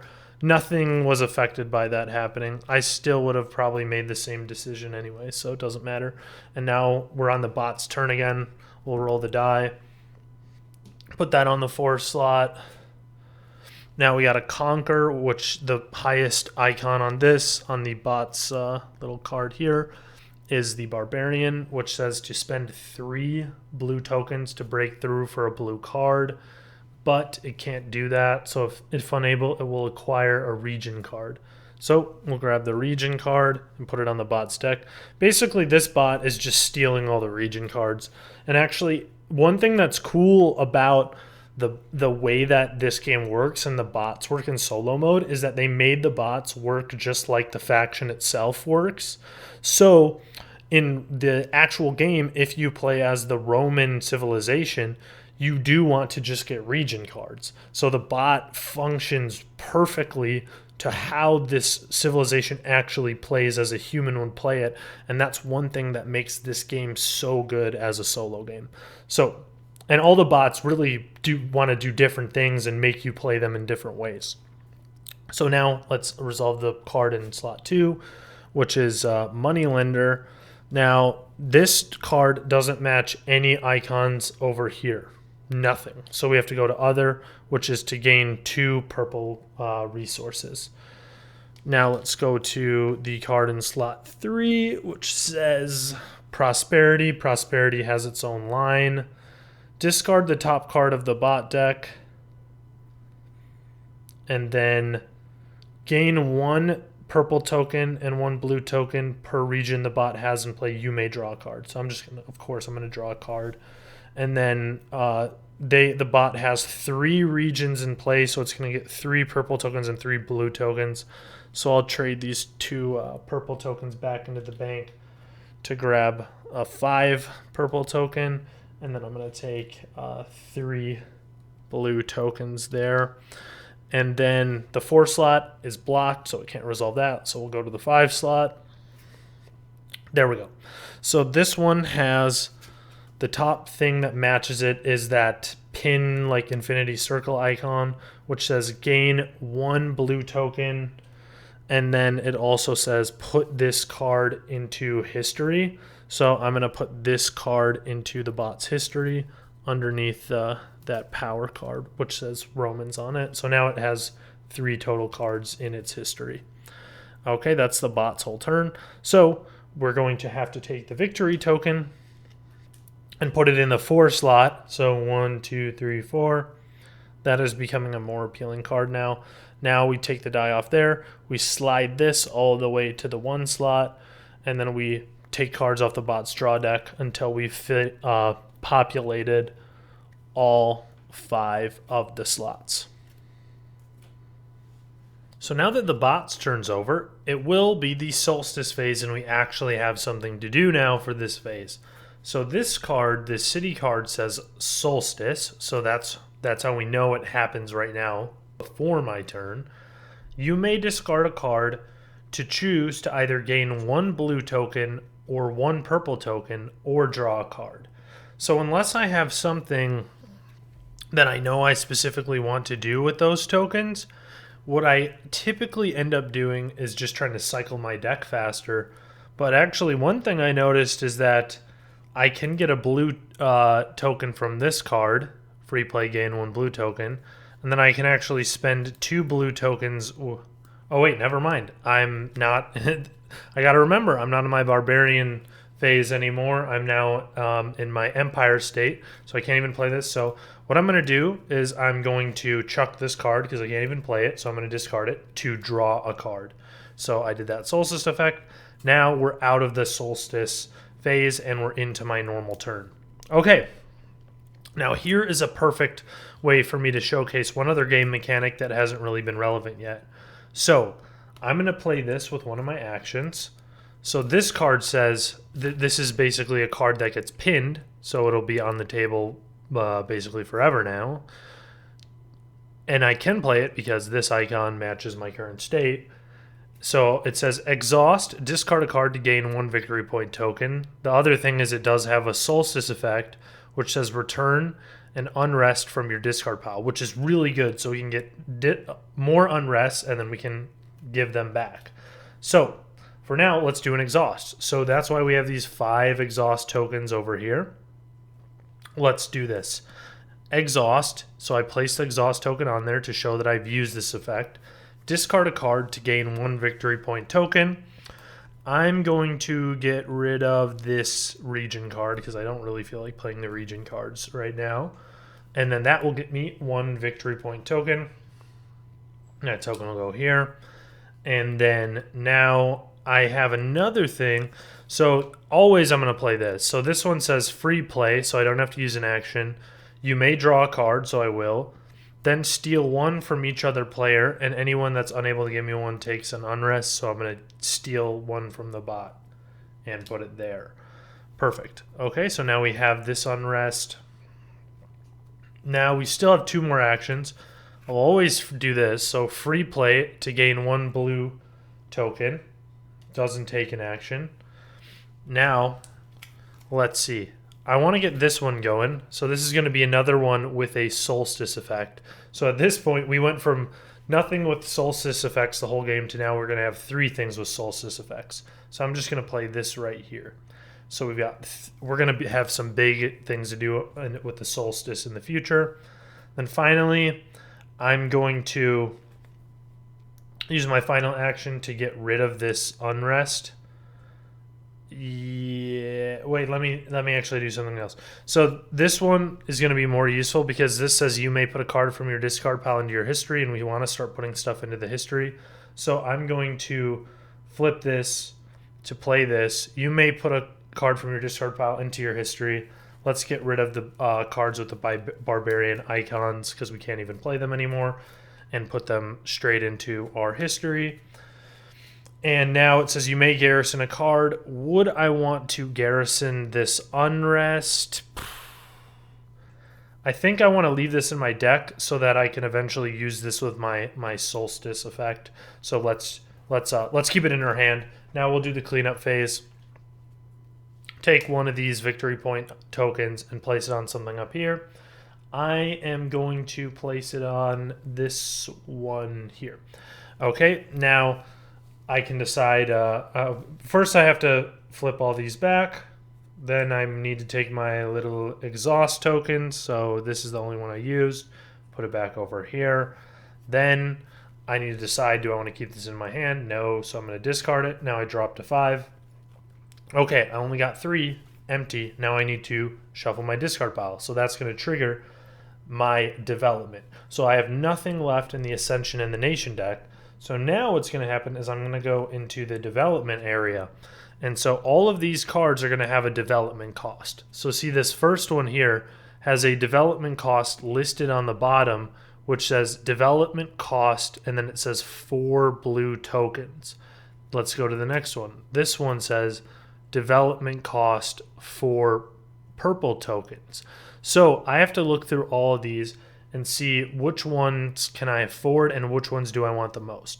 So right now I can tell I only have 1 blue token and then I have 5 purples. So I'm not going to mess with any that take a lot of blues right now. So I'm just going to sort of filter through and see which ones take a lot of the purples.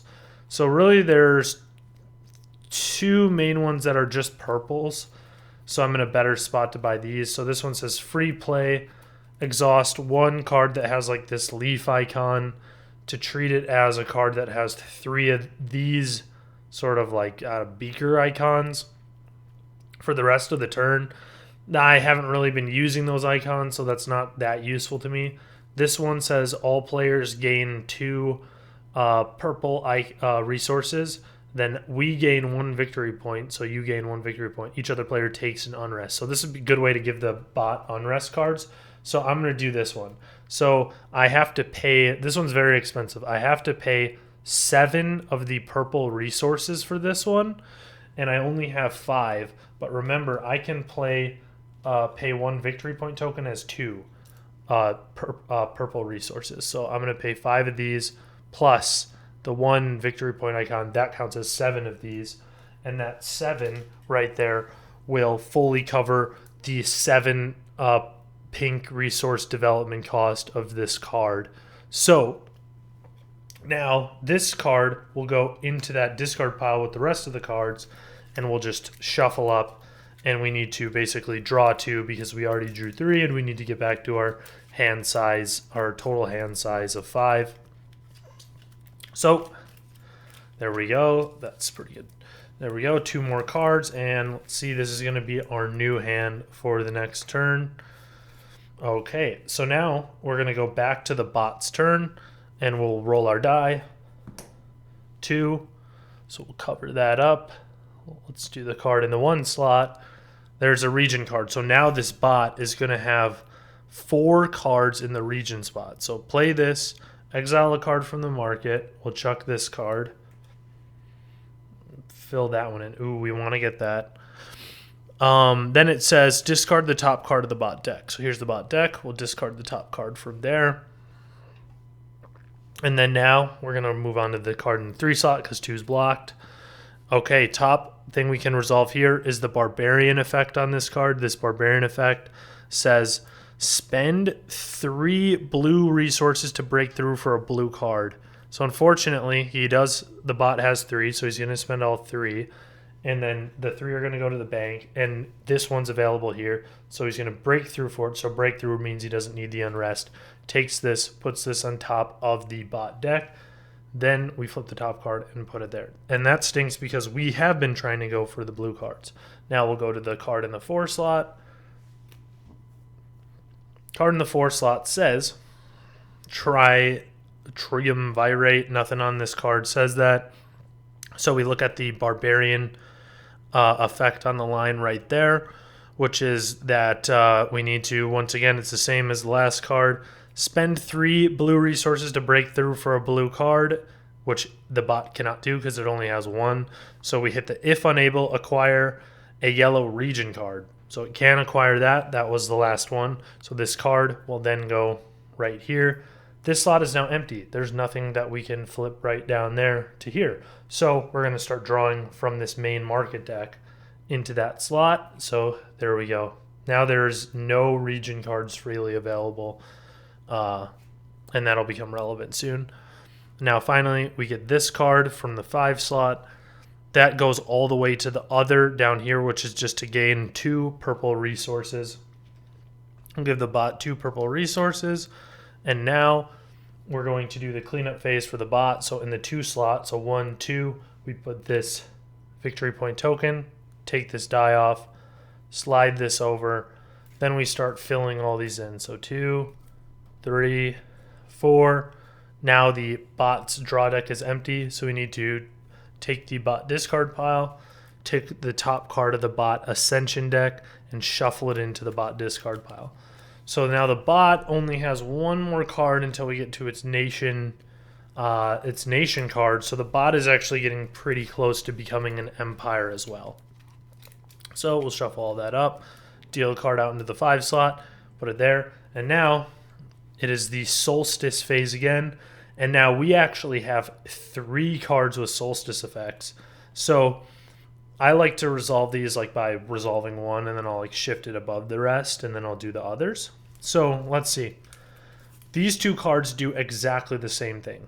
Both of them say you may discard a card to choose, and you could gain 1 blue token or 1 purple token or draw a card.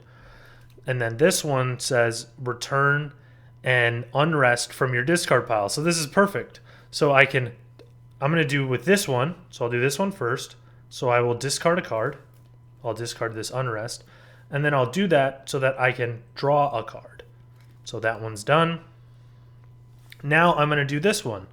Return and unrest from your discard pile. That's insanely strong, especially when combined with these cards. So I'll return that. Now we have this one. You may discard a card to choose to gain a blue or a purple or draw a card. let's I'm kind of done with the region cards at this point, so I'm going to discard this region card, and I'm going to choose to actually draw a card. So I did my full Solstice phase because I did all 3 of my cards that had the Solstice action. And now let's go right into our next turn. So this card is not super useful to keep in the deck, and it's sort of clogging the deck. So I might just play this one, which says to break through for a yellow region and then put the card into your history. So I'm going to use an action to play this. So let's break through for a yellow region. So we go into this deck because none of the regions are available, and we just draw off the top until we get a yellow. Boom, we got a yellow. That's going to go into our hand. We don't need to shuffle because the top card was yellow, so we didn't see anything else. Now this one, the second thing was put this into your history. So this card is going to go into our history. So that's out of our deck. Now one card that we definitely always want to play is this one. So strong. Free play. You may draw a card. So we don't have to use an action because it's a free play. We'll draw the card. You steal one from each other player. If they couldn't give it to us, they would get the unrest, but they can, so we just steal it from them. Man, this card is so good. Here's another free play, so we don't have to use an action to play this. So free play, gain 1 blue token. So let's do that. Now let's see what else. So this one is really good, especially because we have an unrest in our hand. So this one says, I'm going to use an action to play it. All players gain 2 purple resources, so we'll get 2, and then we'll give 2 purple resources to the bot. Give each other player a card from your hand or discard pile. So I'm going to give them this unrest card that was in my hand, and I'm going to put it right on top of the bot deck. So we have built a crazy strong system for getting rid of unrest cards. So this card here, this temple, gets rid of unrest cards, and then the exports also does as well. So we can afford to just keep getting more unrest, and a lot of them we can just give over to the bot. So now we still have 1 action left.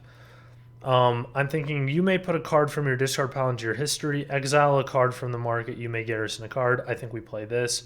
This we can't even play because it's Barbarian. We're Empire now. So let's do our last action to play this. You may put a card from your discard pile into your history. Let's see which one we want to if we want to do any of these. This card is not that strong anymore. It was one of our starter cards. So let's put this into our history to thin out our deck. So there's less time in between when we get the stronger cards. Now the next thing it says is exile a card from the market. So the only one we can exile is the one with no tokens on it, which was this one. So exile that. And then you may garrison a card, and I will just garrison the last card in our hand because it's not useful to us right now because it's a barbarian card.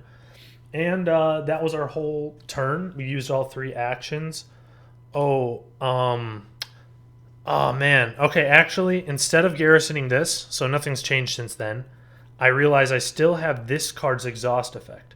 So I'm not going to garrison this. I'm going to do exhaust, discard a card to gain 1 victory point. So we'll discard that card. So now we have, I'm going to trade 4 of these in to gain my 1 victory point to swap it for one that is worth 5. There we go. So now we got no cards in hand. We'll do our cleanup phase. So for the cleanup phase, we'll take our 1 victory point token and we'll put it on a card up here that we basically don't want to see go away maybe. And I think I'm going to just put it there. So then now we just flip all these back over so that we have 3 for the actions for the next turn. We'll grab this off of here, put it here so we have all our 5 there, and we'll draw up to 5. 1, 2, 3, 4, 5. Oh, I was really hoping that we could get to the end of our deck and then develop again. But we'll be able to do that actually with these cards because they can allow us to discard a card to draw. So this will be our hand for next turn. I'll just put it sideways to show that because now there's something blocking where I was putting it before. And we're back to the bot's turn. So once again, we're going to roll the die. That we got a 3, so it's going to block the card in the 3 slot. Now let's start resolving. And there's a region. So we play this. We exile a card from the market. So the leftmost one without any tokens on it, that's this one. Now a region came up, so it doesn't need an unrest underneath it. And then also it says discard the top card of the bot deck. Boom. All right, now we go to the 2 slot. And what do we have? We got a region card again, so same thing's going to happen. We'll play that there. Then we will exile a card. So the first one with to the leftmost without any tokens, so that's that one. And this one replaces it. Then this says discard the top card of the bot deck. So this is getting to be a lot of regions. So basically it's going to start doing the glory and getting a lot of purple cards. Boom. Just what I said, right? I said I was going to start doing the glory. So it hit a glory. Now, glory's all the way up here. And glory says abandon 3 region cards to gain the top purple card from the Fame deck. So it's going to abandon the 3 most recently played region cards. So I've been stacking them this way on purpose. So it abandons these 3. All 3 go to the discard, and then it's going to take the top card from this purple Fame deck, and it's going to put it right on top of the bot's deck there. And then now we're going to resolve the card in the 5 slot, which is Conquer. So the highest icon on this Conquer card is the Barbarian icon, which says spend 3 blue resources to break through for a blue card. And it can't do that because it only has 1. So if unable, acquire a region card. Can't do that. There's no out there, so it can't acquire it. If still unable, gain 1 blue resource. So all it's going to do is gain 1 blue resource. Now we'll do the cleanup phase for the bot, which is that it has this, the die was in the 3 slot, so it's going to place 1, 2, 3, the victory point token in the 3 slot. And I'm really thinking this becomes quite appealing now, especially because its victory point condition on the bottom is good for our strategy. So now let's take this off of here, slide this all the way to the 1 slot, and then now let's start populating those empty card slots from the bot's draw deck. And now, bot's turns over again. We'll go back to our solstice phase, which is actually getting interesting.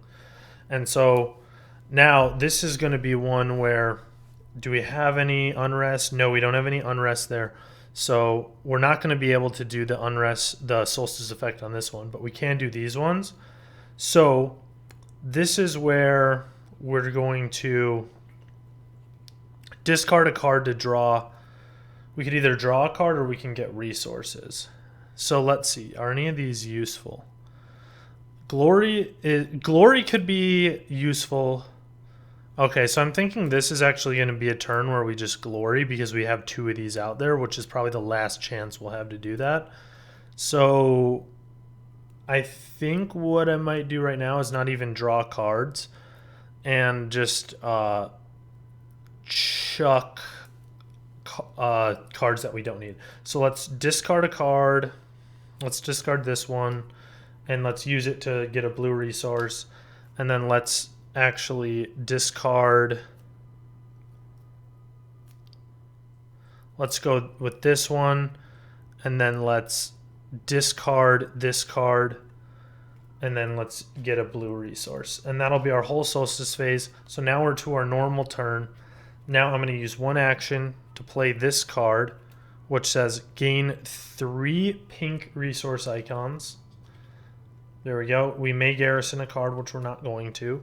Then we'll use our second action to play the glory card, which says abandon 3 regions to look at the top 2 cards of the purple Fame deck and take 1. So we'll abandon all 3 of these, and then we're going to look at the top 2 cards of this deck, and we're going to take 1 of them. Okay, so we've got one that says choose, put this card into your history or break through for any colored card that's not purple, and it scores more if it's in our history, and it scores less if we don't have it in our history. So that is why you would ever choose to put it in your history if you think the game is about to end. And then this one kind of is not good. It cannot be played, it cannot be garrisoned, but it's worth 11 points at the end of the game. So I think I'm just going to take the one that's worth 11 because I don't want the bot to get the one that's worth 11. So let's actually put that one back on top and put this one into our hand. And then finally, let's use our last action to do this. All players gain 2, so we'll gain 2, and the bot will also gain 2. So instead of giving it 2, I'm just going to take 8 back, and I'll give it a 10, a token that says 10 on it.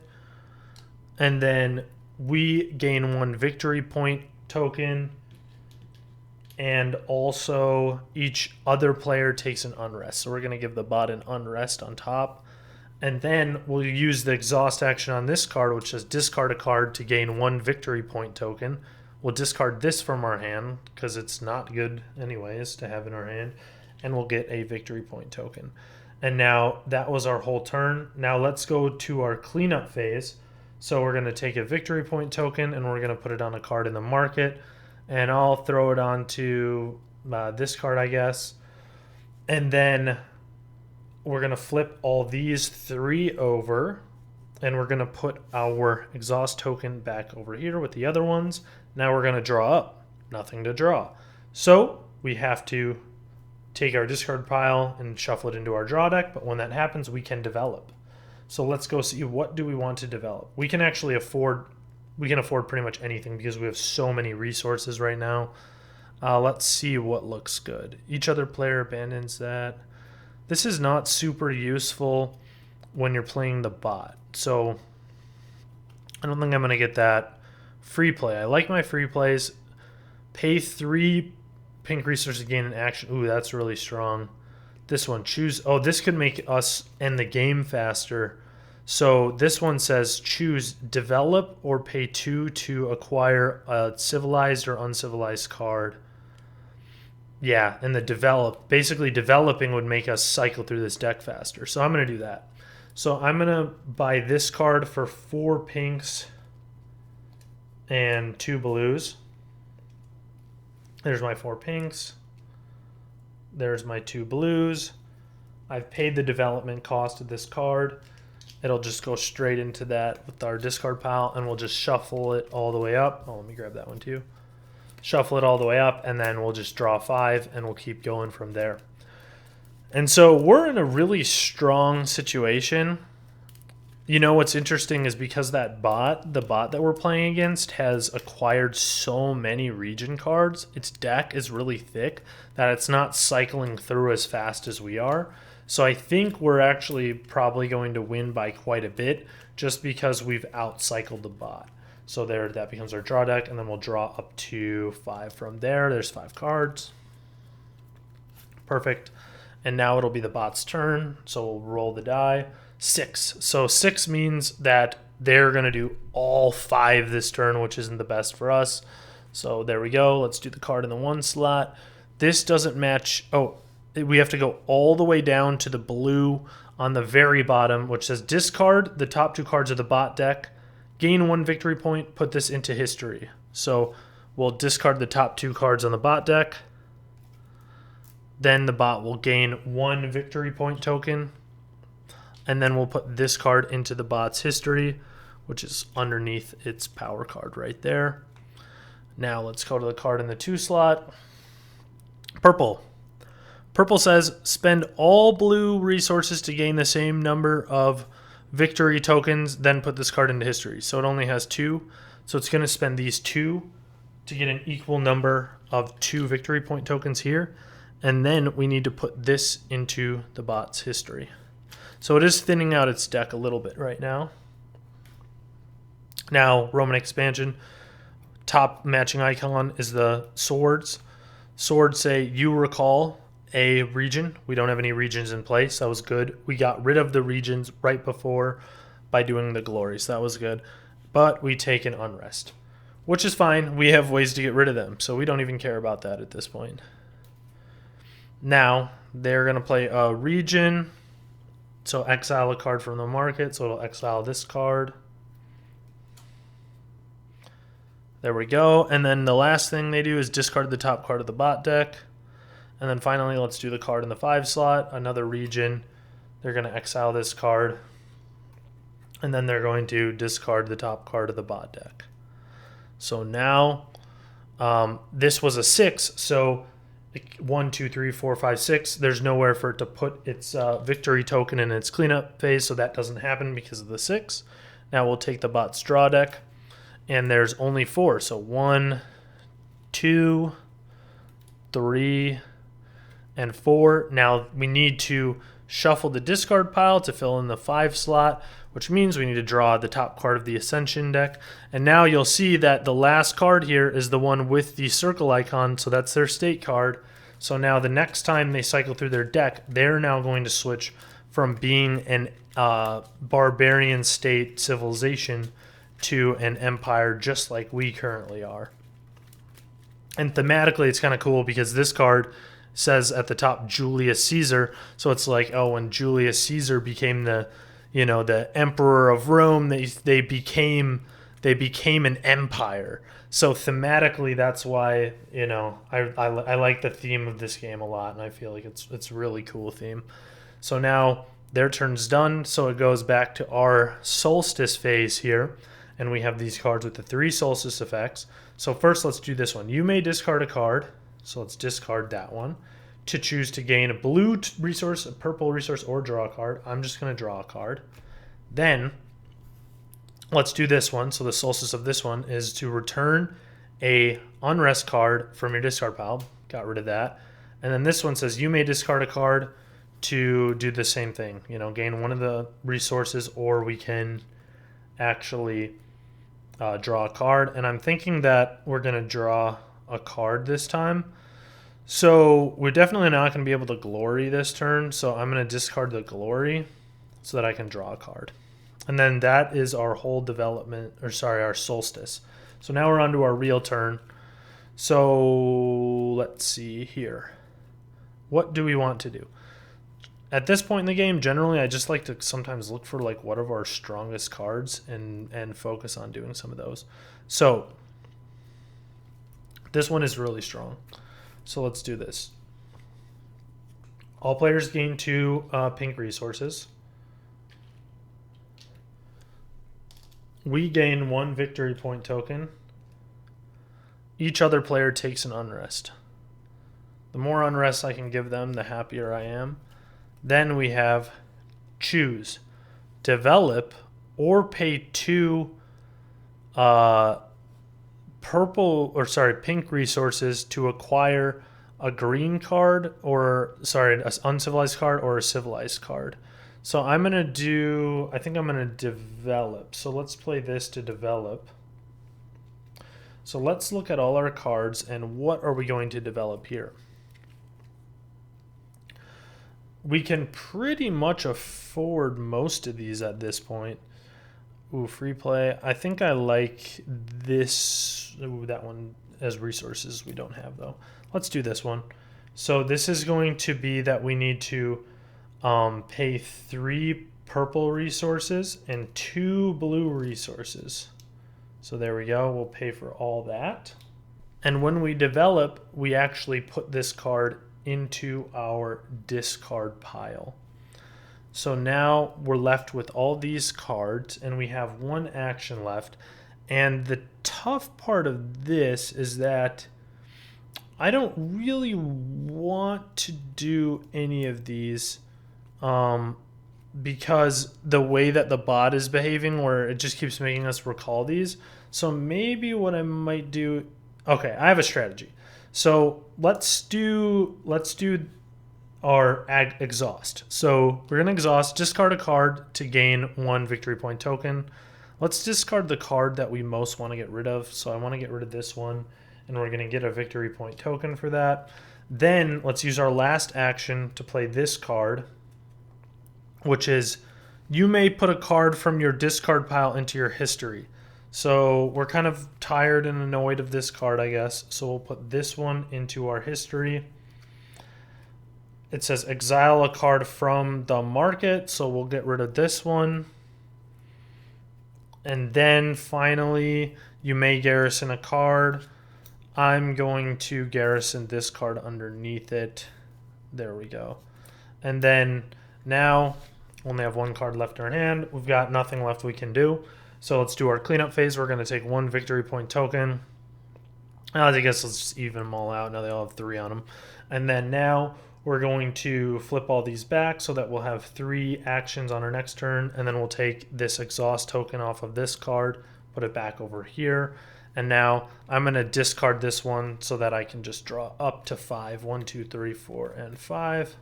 Put my hand this way for my next turn, and then we'll go straight into the bot's turn. So let's roll the dice here. That's a 4. That's good for us. It's going to block one of them.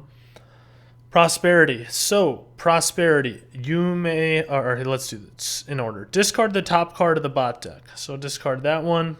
It's going to gain 1. This isn't good. It's going to gain 1 purple token and 1 blue token for each region the bot has in play. And it has 5. 1, 2, 3, 4, 5. So it's going to gain 5 of both of these. So that prosperity is getting really powerful for the bot. There we go. So we'll get 2 that each say 5. And then the last thing for prosperity is that you may draw a card. So we're going to draw that card from our deck and put it into our hand. Now, let's go and resolve the card in the 2 slot. Moneylenders. So this one doesn't have any symbols that match it. So we have to go to other. And other says that we'll take 2 of these purple resource tokens. Now let's go to the card in the 3 slot.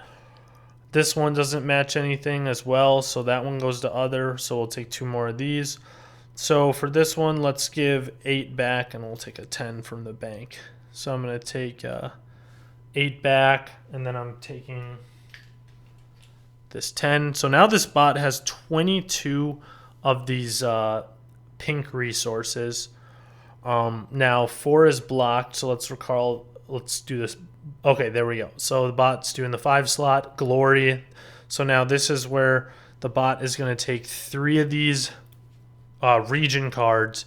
It's going to abandon all 3 of them so that it can take the top fame deck card from here, and it'll acquire it right onto there. Or I shouldn't say acquire, it just gains it. Now we do the bot's cleanup. So in the 4 slot, we're going to take this victory point token, 1, 2, 3, 4. We're going to add it onto there. Take this off, slide this all the way up to the 1 slot. Now we'll start filling in the rest of these slots that are empty with cards from the bot's draw deck. And now we're back over to the solstice phase, where we actually have 3 things that we can now do.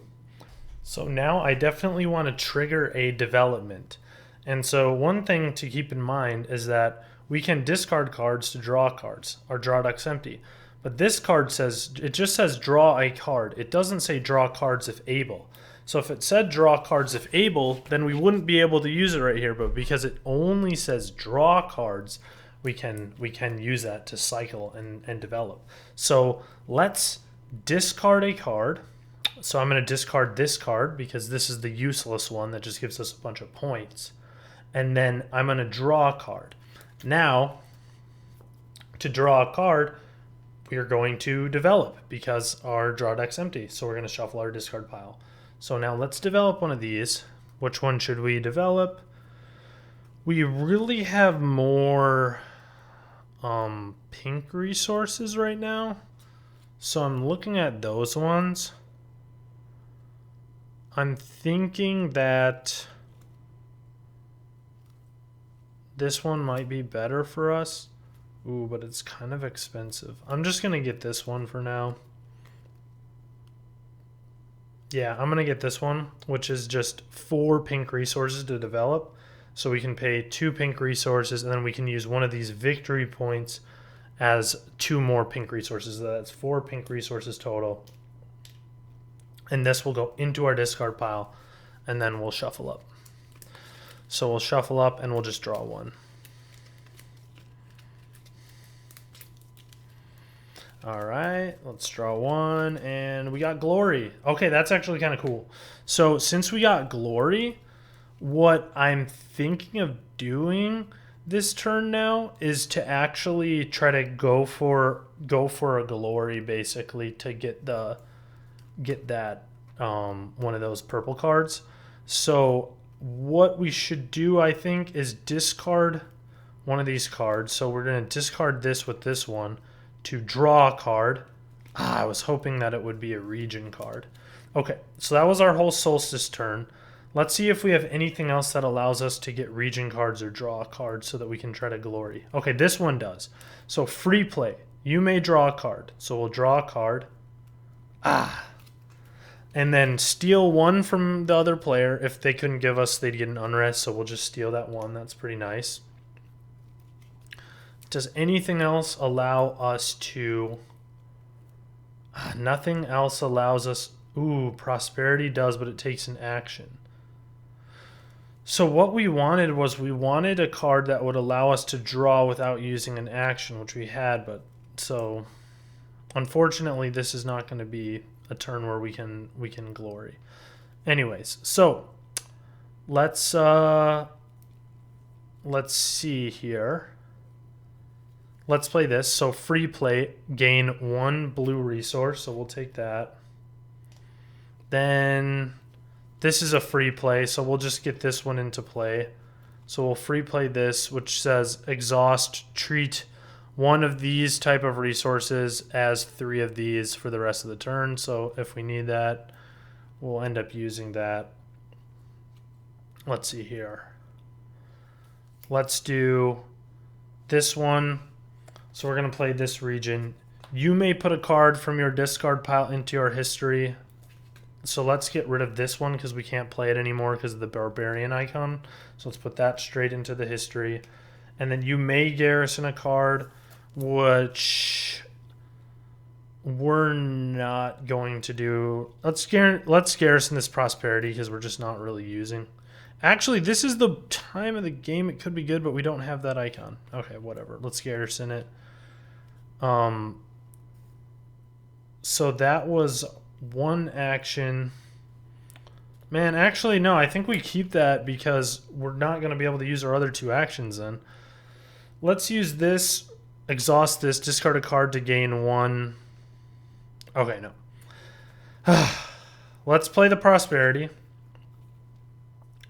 All players may draw a card, so bot ignores that. We do draw a card. And then it says choose, gain 1 per each of these icons we have in place. So we could gain 3 pink resources, or we could gain 2 blue resources. So I'm thinking that I'd rather for now have the 3 pink resources. So we'll take 3 pink resources. Now we've got 1 action left. Ooh, both of these are look quite strong. Okay, the acquire is going to be too strong to not do it right now. So let's play this. This allows us to acquire a card of any color besides purple, and then we put it into our history. So the one that's going to be worth the most to us is this one because of might not be able to see it, but we get 2 points per each city we have, and we already have 2 of those. So we'll grab this one. We get the tokens on it, and it's because it's acquire, we actually have to take the unrest underneath it as well. So we'll acquire that into our hand. Now we put this into our history, and now we're going to populate that area that it was on right there with a new card. And now we'll use our exhaust here to discard a card so we'll discard this card to to gain 1 victory point token. So let's clean this up a little bit over here because we just have so many victory point tokens. I guess good problem to have. So we actually have 10 loose victory point tokens. So I'm going to trade all 10 of them in for one that's worth 10. So now we've got 15 victory point tokens just sitting around. We have nothing left that we can do this turn. So now let's do our cleanup phase. So we're going to take this one. I'm going to put it there to preserve that.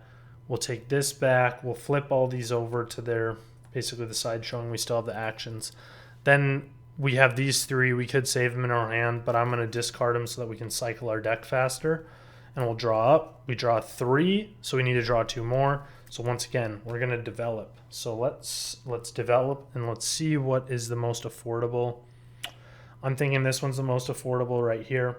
So it costs 4 purples and 2 blues. So I'm actually going to have to trade this one in for 5 of those single victory points. so we can start paying for this stuff. So this will be the 2 blues, because this can count as 1 blue. And then this will be the 4 pinks that we need, because this can count as 2 pinks. So that's our total cost we need to pay to develop that card. We'll take that card, put it in with the discard pile, and then we'll shuffle the discard pile, and we'll draw up to our hand size of 5. So we basically need 2 more cards to draw. And we only have 2 development cards left, so we're actually close to ending the game just from developing. So we're close to triggering endgame. Let's take this die here, roll it to start the bot's turn. Ooh, got a 6, so they're going to do all 5 this turn. So that's the advance. So advance has this one that says spend 5 purple resources to break through for a civilized card. So we'll take this one worth 10, trade it in for a 5. And now they're going to break through for a civilized card. So there's 2 there. They both have 2 victory points down here. So now it's going to prefer the one with the most tokens, which is this one with 3. So it's going to take this. And because it's breakthrough and it wasn't acquire, this one they're actually going to not take the unrest. And they'll put that on the top of their deck. And now we refill that. There's 1 blue left. We want to get that. Now the purple came up. So purple is that they're going to spend all of their blues resources to get an equal number of victory points. So that's 5. So they're going to spend the 5 there to get this 5 victory points here. Now they have 16 victory points sitting over there.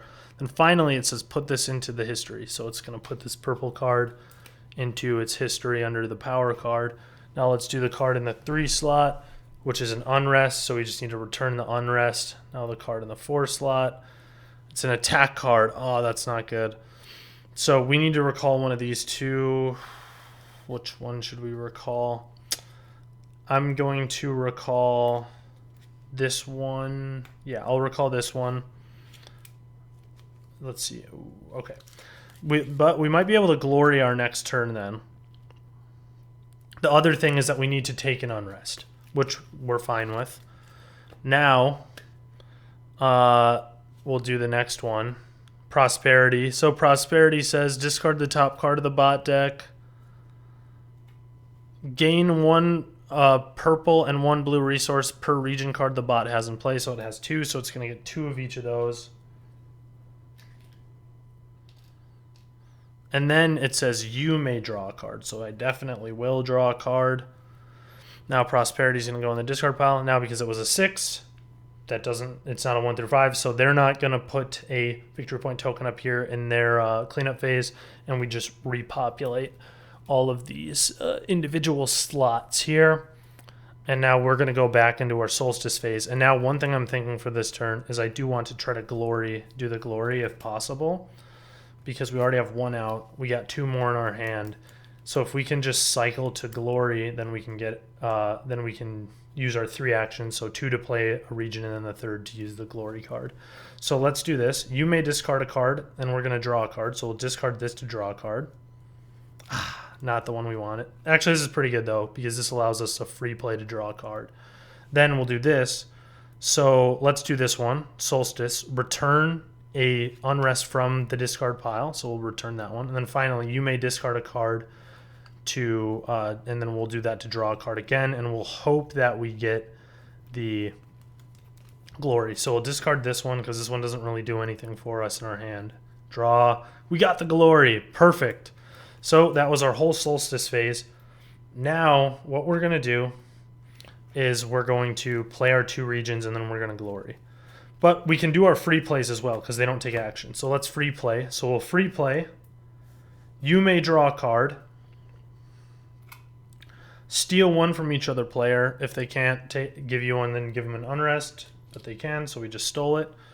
Then we have another free play, which is this one. So this one is free play to gain 1 blue resource. Okay, do we have any other free plays? We also do have this we can exhaust this one. So let's discard a card to gain a victory point. So we'll discard this card to gain 1 victory point. Now let's do our actual actions. So we'll play these two. So we'll play this one first. So gain 3 purple resources, and we may garrison a card, which we're not going to. Then we'll do this one. So we did our second action to play it. You may put a card from your discard pile into your history. Let's put prosperity. No, let's put... So this card is just so not useful because it can't be played and it can't be garrisoned, so it just clogs the deck. So we'll put this one into our history. And now we need to exile a card from the market, so we'll chuck this card out of the market.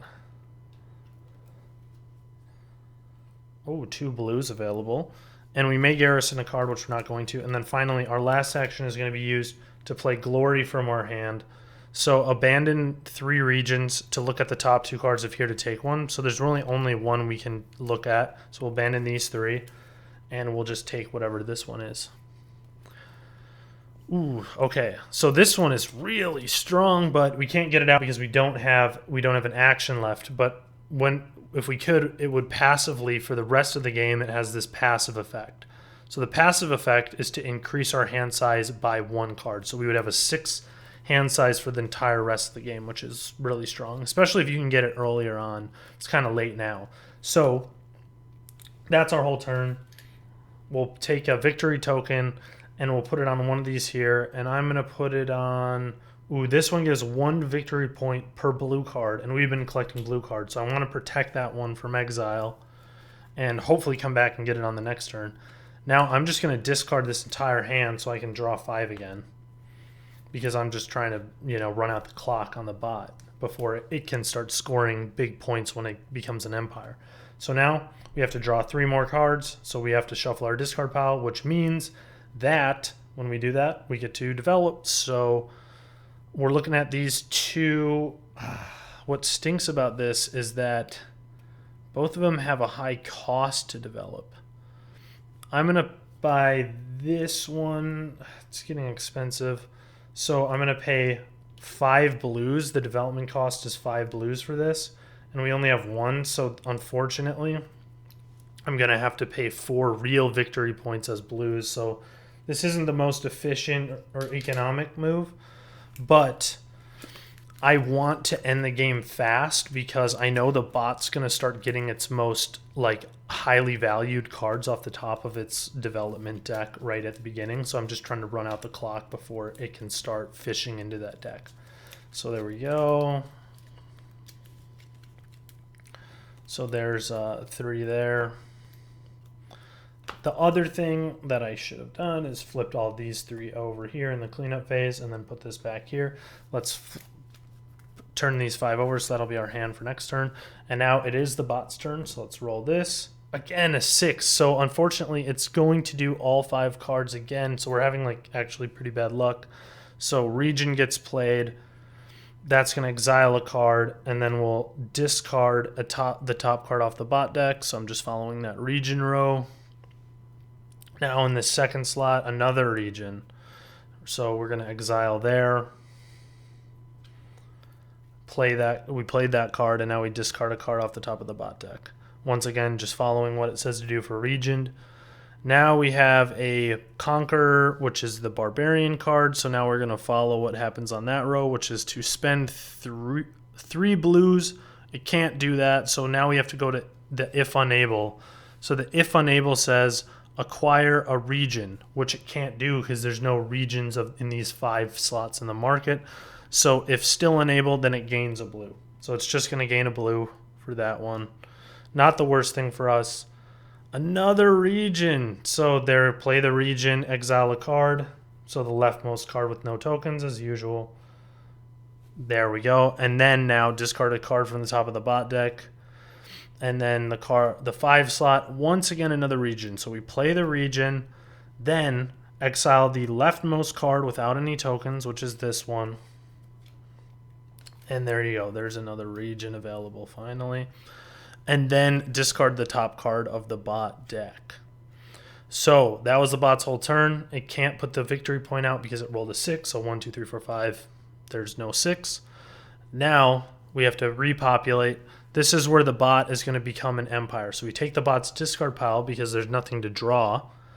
And now we have to take the top card off of the development deck right here, which is the Ascension card or the Julius Caesar card, which has that circle in the bottom left corner. So that triggers the bot to switch from a barbarian state to an empire state. So we'll flip this, and now the bot is going to be an empire.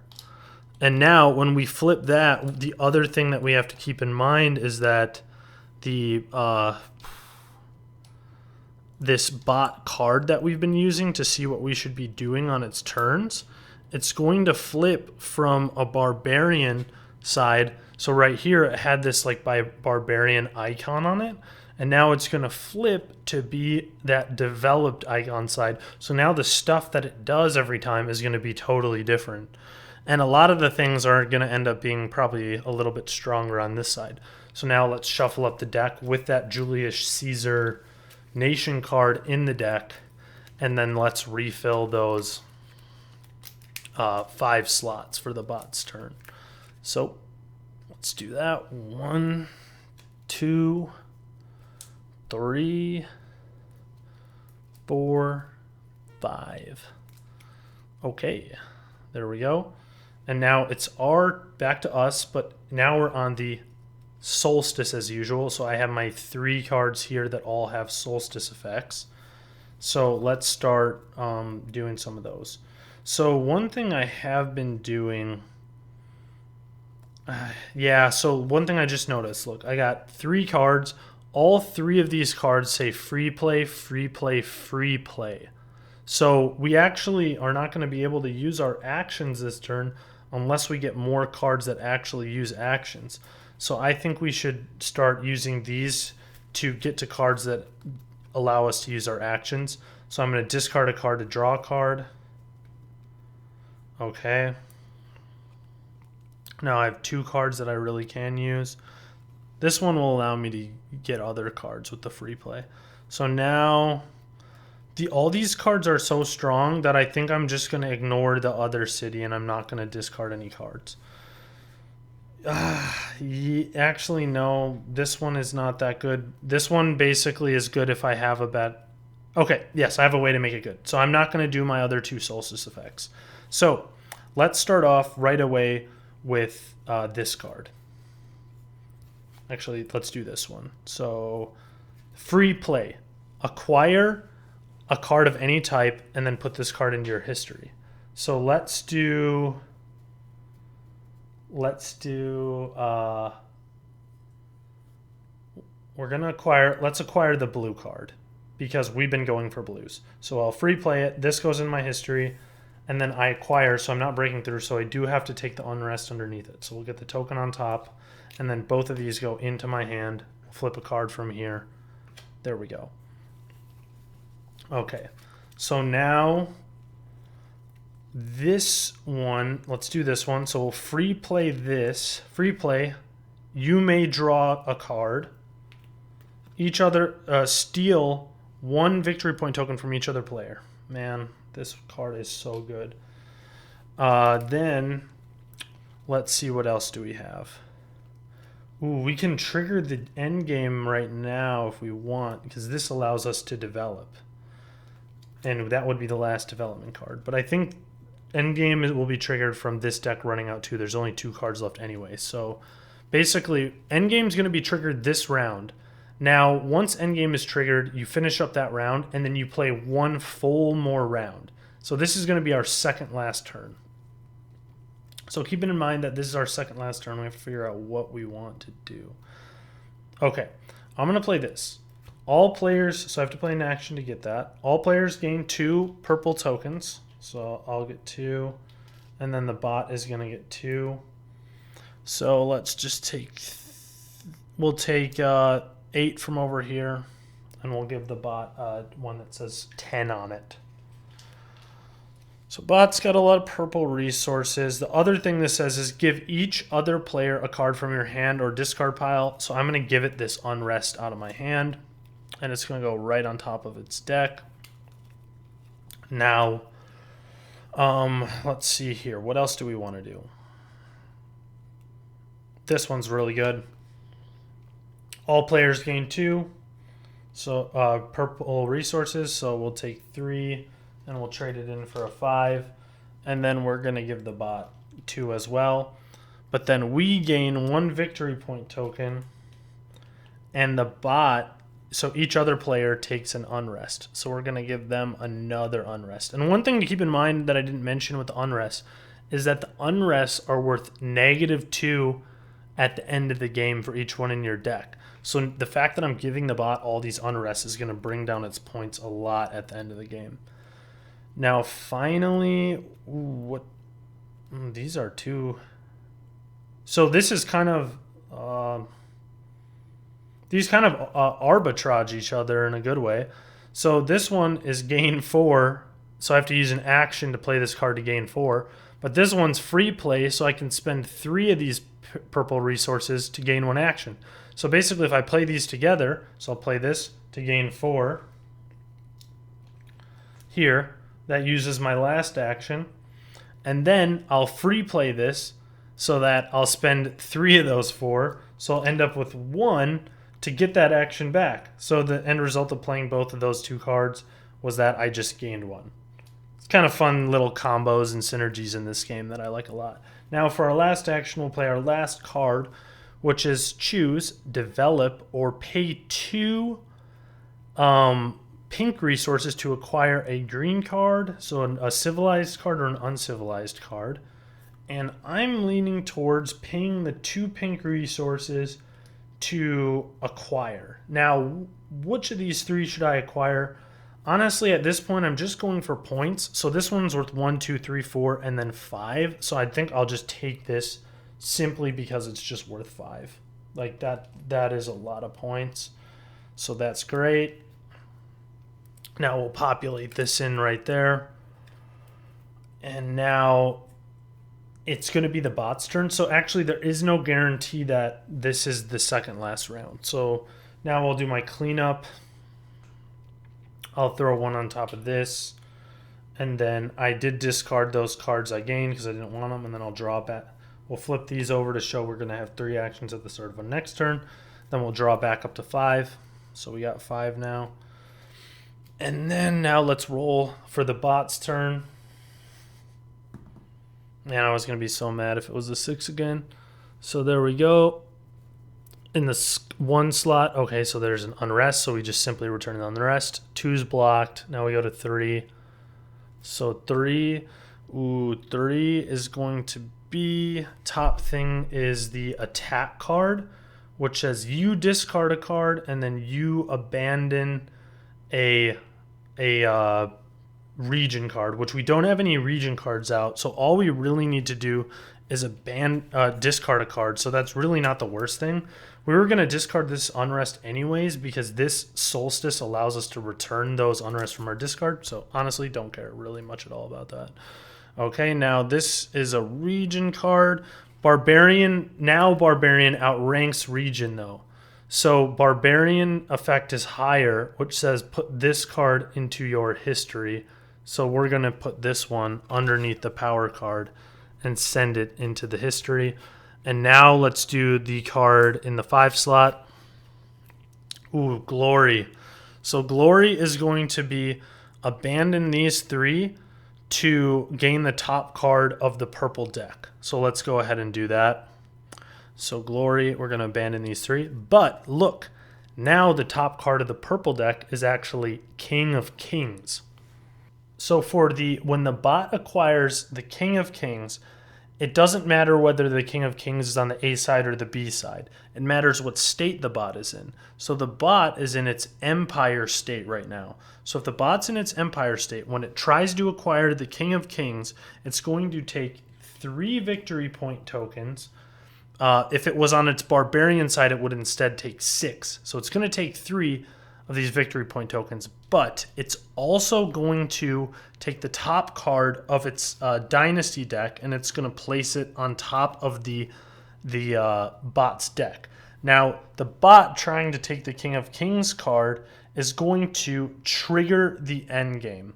So now, this was basically the second last turn because the end game was triggered.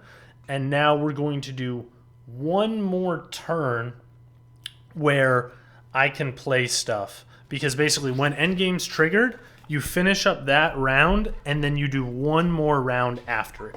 So now bot's turn is basically completely done.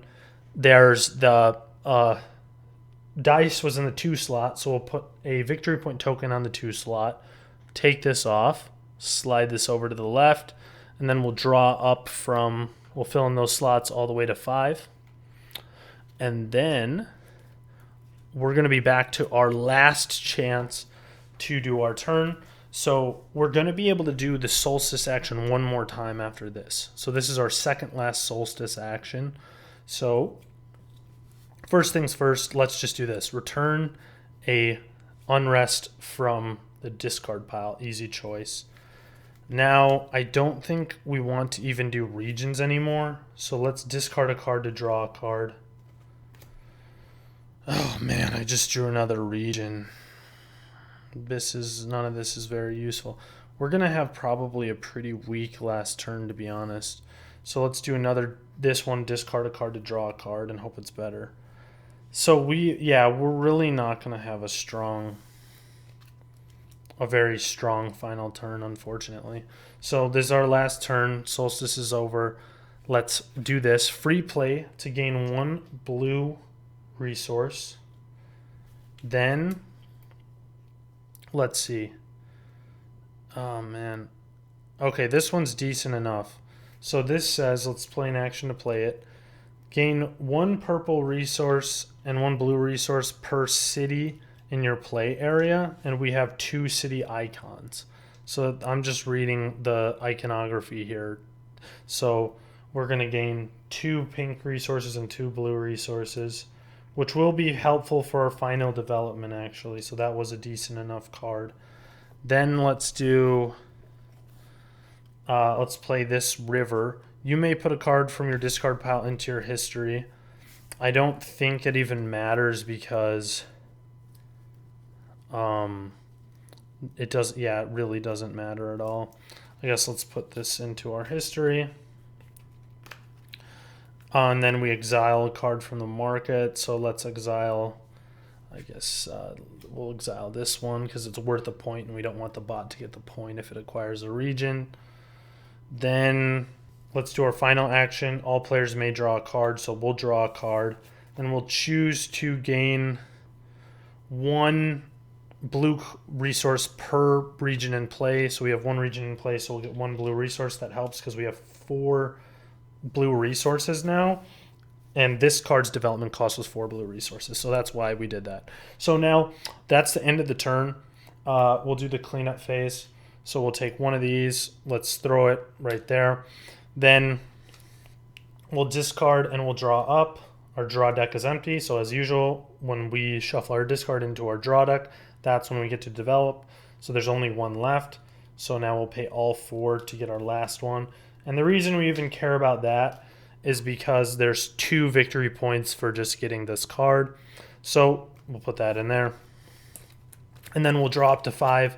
And really, at this point, the only thing we care about or hope to draw, I would say, is we still had 1 unrest in our deck that we want to get rid of in our next solstice phase because we're going to get 1 final solstice phase.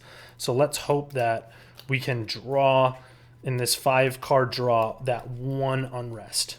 And looks like we didn't get it.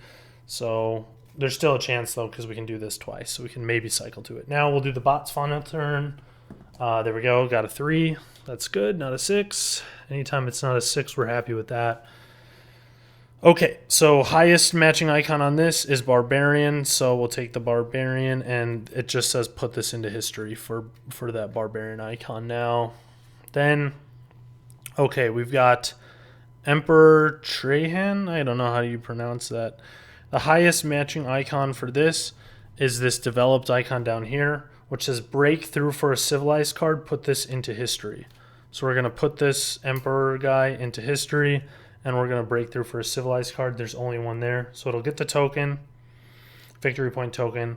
It's going to get this card here, and it's going to put it on top of its deck. And because it broke through, it's not going to take the unrest. So we'll take that card off of there. Now we'll go 3 is blocked, so we'll go to 4. So we'll resolve the card in the 4 slot. There's the unrest. So unrest just says return this to the unrest pile. It's the first card on the row on the bot card. Now finally we have a play this, exile a card from the market.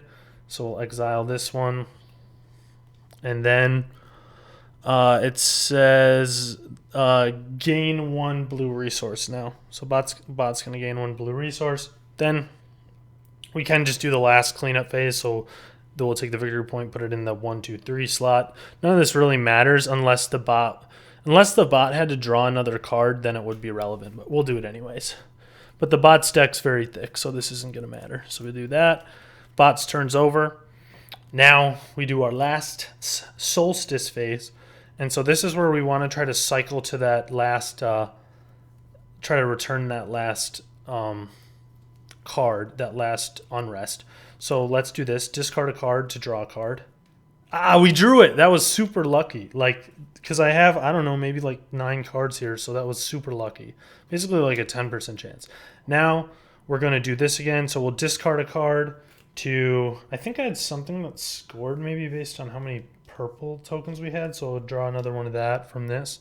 And then finally we'll do this. Return the unrest from the discard pile. So that actually saved us 2 points in our endgame sorting. So that was the final solstice phase. So now the game is fully over. And so now we would start scoring the game. And so the way that you score the game is that you're going to go based on the values in the bottom corner of all of these cards. So some of them are just guaranteed points and some are conditional. Like here's the cards in my hand right now. So this one is going to be worth 2 points, 2 victory points per city icon that I have. So I think unless I have other ones in my draw deck, which I don't think I do, I believe I have 2 total, 1 here and 1 matching one here. So this card is probably going to be worth 4 total points. Now this one just straight up says 7 on it. So that one's just worth 7 by itself. This one says I get 1 VP per attack card. So I would go through and look at all of my attack cards. So it would count itself, 1 there, 1 there. Then I would go through the rest of my deck and history and be like, there's 3, 4, and then I could even go into my history and see if there's attack cards there. So you're going to do that for all of your cards. Now, the easier way to do this is actually there's just an app, which I'm going to show you online that you can use to basically calculate your score, and that's going to save us so much time. And it'll also help calculate the bot score. So the bot score's similar to us. The ones that just say a point value, like this one here, just says 1 right there. That's just going to be worth 1 for the bot. Now, where it deviates is if there's any that have like asterisks on them. Like unrest will be -2, like I said. Asterisks are always worth 5. And then if there's any that have a question mark, it's worth the basically whatever would be the question marks worth the most. So, but I'm going to show you how to submit everything to the app. The main thing you need to do is that you need to take all the cards in your hand, all the cards in your discard pile, and all the cards in your draw deck. That will be one category of cards, and those will be entered in the same way. Then all of your cards in your history will be entered in a different place, so keep them separate. And then all the cards in your play area, so these 5 I had played, will all be entered into a separate spot as well. Whereas, so the bot right now, the bot has its in-play region cards, so we'll grab all those. It has its discard pile. It has its draw deck. It has its 5 cards in play. And then it also has its history. So the bot scores all cards exactly the same way, regardless of where they were. So you can just put them into one giant deck and enter them all in the same way. So let's jump over to the scoring app and see how this is scored. Now, this is the scoring app that I use to score the game, and I don't score it by hand anymore because this just makes it so much easier. So I'll walk you through how you can score with this, and I'll include the link to this scoring app in the description of the video.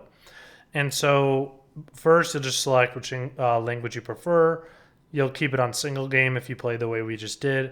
Then you're going to select your boxes available. So if you only had classics, you would just X out the horizons and keep classics. I've got all the boxes available, so I'll just leave that there.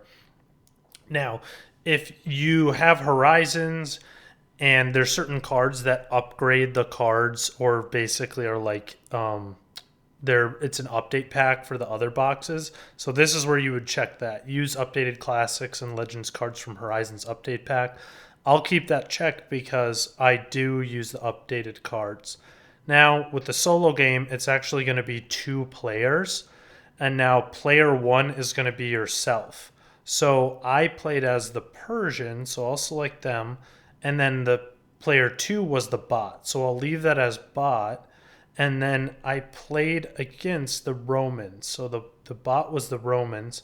And then because I didn't change the difficulty at all, the bot's difficulty level was that standard third one, which is the Imperator.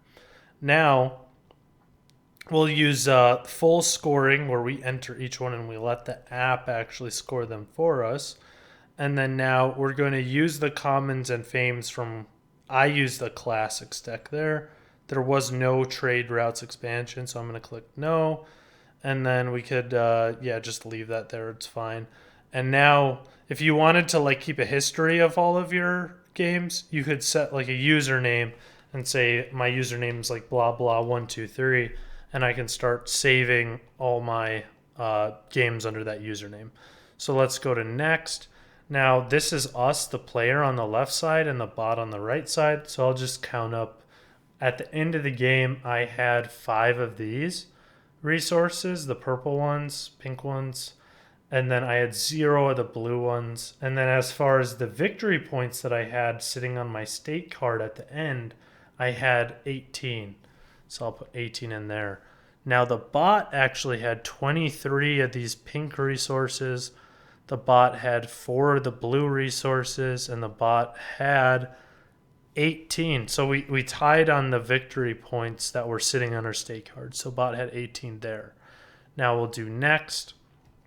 Mine state card was not on the advanced side. It was actually on the basic side. So I'm going to hit B there. Now remember how I said that we need to treat the cards in play differently? So I had 5 cards in play. So I'm just going to go through and find all of them. So I had 1 city in play. I had 1 river in play. I had windmills in play.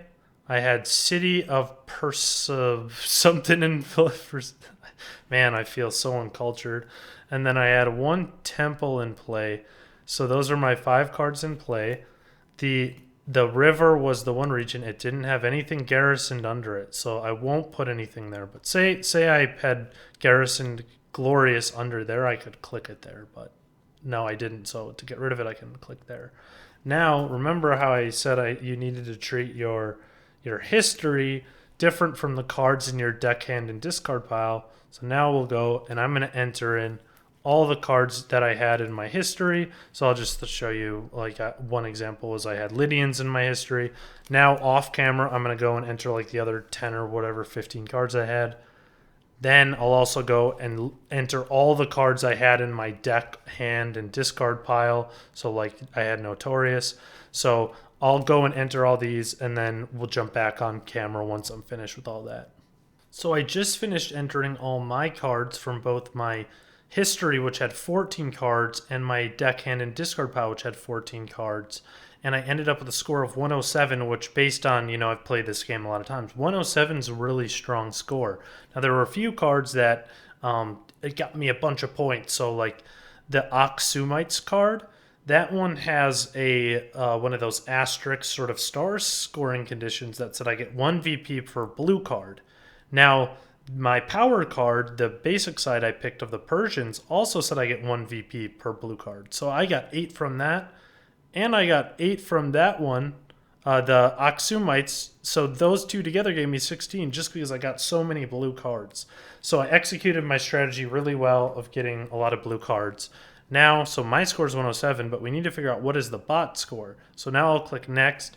And now, because the bot doesn't treat any of its cards differently, whether they're history or deck or discard or hand, we can just put all those cards from the bot's, draw deck, discard, history, play area, all at once into here to see what the bot score is. Now I just finished entering all of the bot's cards, and we can see that the bot got an overall score of 65 after I've entered all of its cards. So we effectively won the game. And it wasn't even close. We won 107 to 65. And so that makes sense because I played this game a lot, so I usually play on the harder difficulties. And I'll say, there's like 5 typical levels of difficulty. We played on the third, basically the medium one. And when I play on the 4th highest one, so the one level above this, it's usually a little bit pretty close, but I'd say I win most of the time on that difficulty. But then when I play the 5th difficulty level, which is the one where the bot has 6 slots instead of 5 card slots, then I usually lose on that difficulty level. So anyways, if you enjoyed this video, please subscribe for more just like it, and thank you for watching.